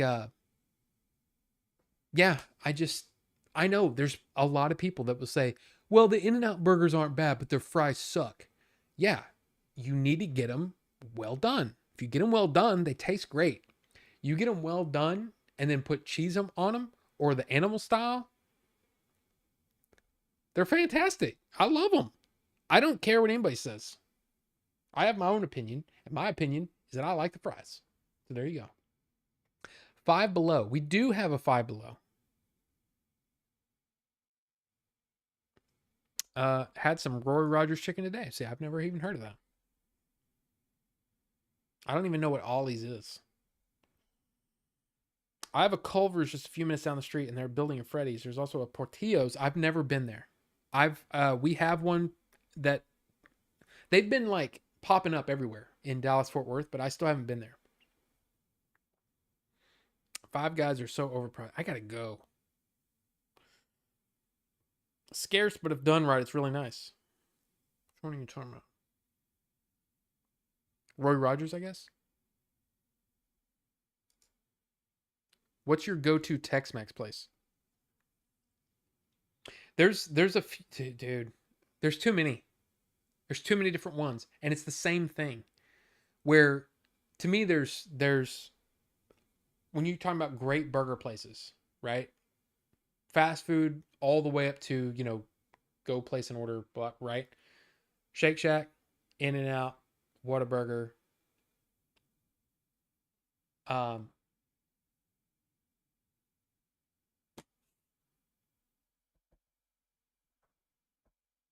That's about it. As far as my favorite burger places, to me, there's so many Tex-Mex places that almost any of them, like a lot of people like Chewy's. I'm not a big fan of Chewy's. It's okay, it's fine, but I'd rather go to On the Border. On the Border is more consistent to me than Chewy's. That's just me. But then again, On the Border can be really finicky depending on the place too. Some On the Borders are not so great. But then there's Uncle Julio's. We have a place near us called Lupe Tortilla. It's awesome, super tasty. Um. So yeah, I mean yeah, yeah, it's good, all good. Thick breading chicken like Popeye's chicken has a thin breading. Portillo's is so. Is it Portillo's or Portillo's? Like Tio or Tillo? Because that to me looks like tortillas, but Portillo's. I don't know how it's spelled or how it's said. Got that hot beef. You like that hot beef, do you?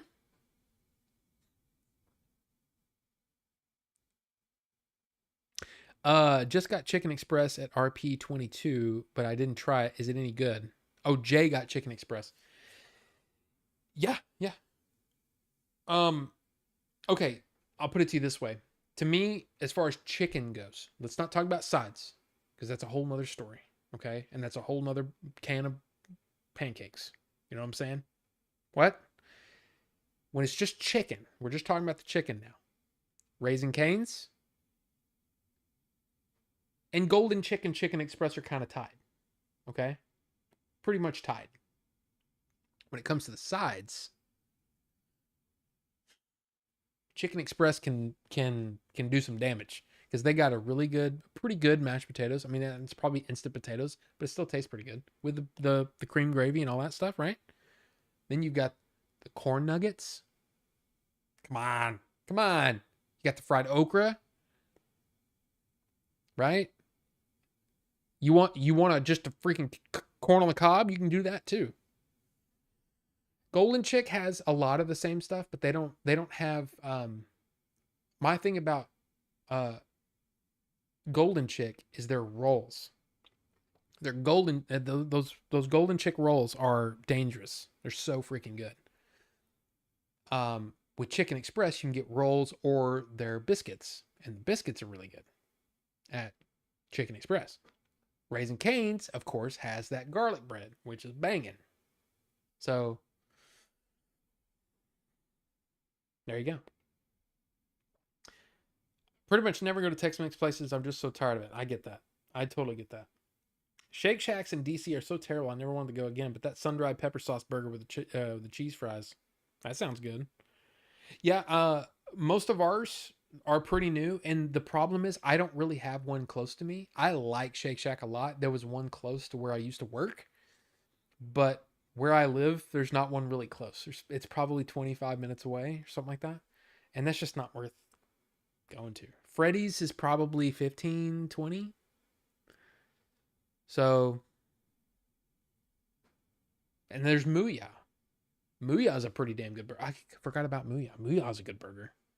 So yeah, I pinned.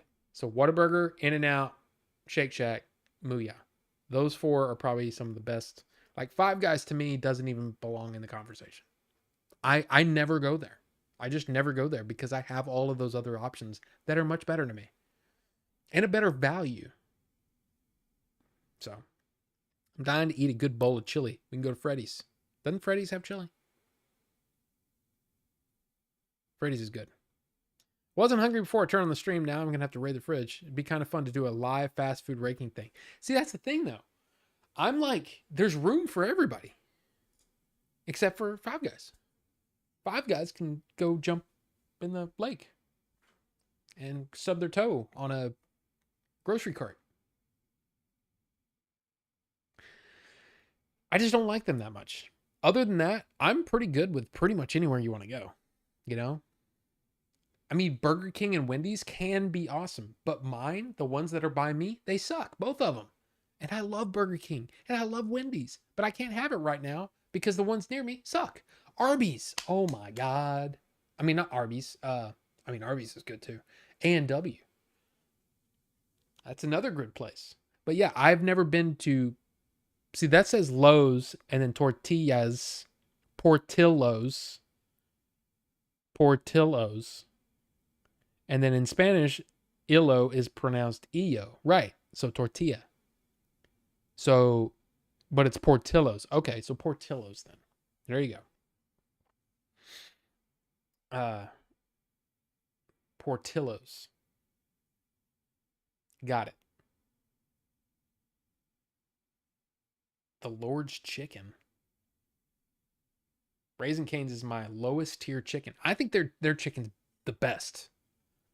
I think they're to me, their flavoring and everything is the best. But I also, here's the thing. Do you want gravy or do you want their Raising Cane special sauce? Because if you dig the Raising Cane special sauce, it's hard to beat that. Even though I'm a gravy, I could drink gravy. But that special sauce is good. Dave's Hot Chicken, that's another place. That's some good stuff. Yeah. No flavor to it. See, that's the thing. But do you eat the sauce? April says the same thing. To me, it's with the sauce, it's perfect. It's great. Cracker Barrel, never had it. Cracker Barrel's okay. Oh, there's Dave's Hot Chicken right there. Bam. Cracker Barrel is good. Part of what makes Cracker Barrel special is the store next to it. True, but yeah. Chick-fil-A? Oh, okay, the Lord's. Okay, that makes sense.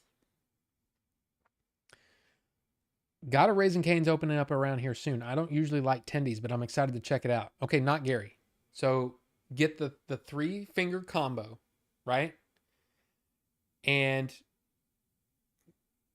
try that sauce. You're going to know real fast if this is a place for you. If you dig that sauce, you're in, and it's good. I usually get an extra sauce because my wife doesn't like the sauce. But then we also, well, this was before I started eating better, we would get the extra bread. So 3-finger combo, extra sauce, extra bread. Bam. Bam. Good stuff. Firehouse has chili. Okay. Dude, I'm freaking hungry right now, guys. I love Arby's. Chilled root beer float at NW. Yep, it's good. Portillo's is Italian, not Spanish. But yeah, but Portillo sounds wrong to me. I don't know. It just sounds wrong. I prefer gravy. I spat my food out when I use Raising Cane sauce. Wow. Ricky, are you some kind of baby? Did you go, is that what you did?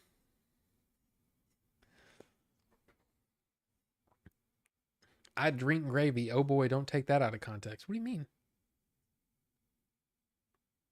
This gravy's good. It is a good float.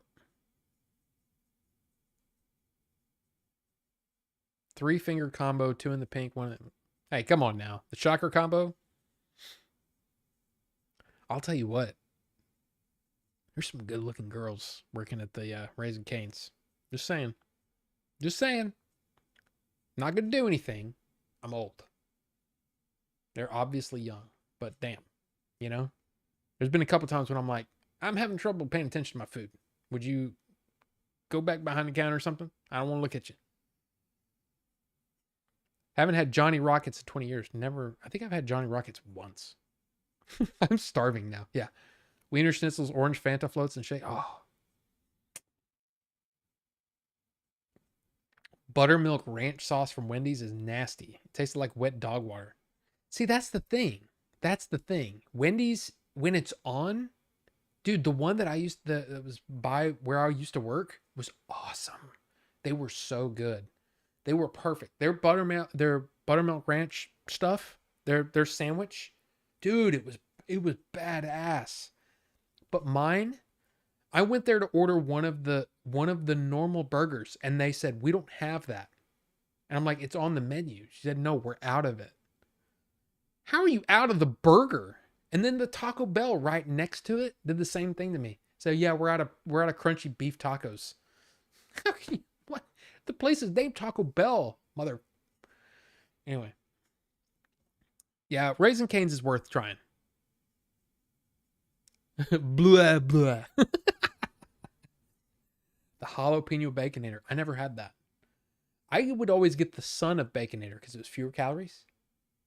I mean, it's still kind of a big boy burger, but it was fewer calories, and I could get the fries too. And maybe a 4-piece nugget. 5-piece nugget? I don't remember how they come. Yeah, the Wendy's, like I said, the Wendy's next to my, where was that? That was Beltline. I mean, it was in Irving, but that Wendy's was badass. Bacon mushroom cheddar melt. Son of Baconator is underrated. It is. But see, like what I got was the pretzel bacon burger. Oh my God. Oh my God. Okay, so here's the deal. I gotta go. But I hope you guys had fun. Original grilled stuffed burrito is a different beast. Only grilled cheese burritos value. Ooh. Some of them, I don't know. I'm not big on the Taco Bell, their crazy stuff. But yeah, it's definitely. I'm gonna go get some corn pops because I'm hungry. But hey, y'all have a great rest of your week. We'll be back next Tuesday, same time, same place, 7 p.m. Central Standard Time. That is 8 p.m. Eastern and 5 p.m. West Coast, right? Pacific, PST. Is that right? Anyway, hey, y'all have a great night. We'll see you later. Bye.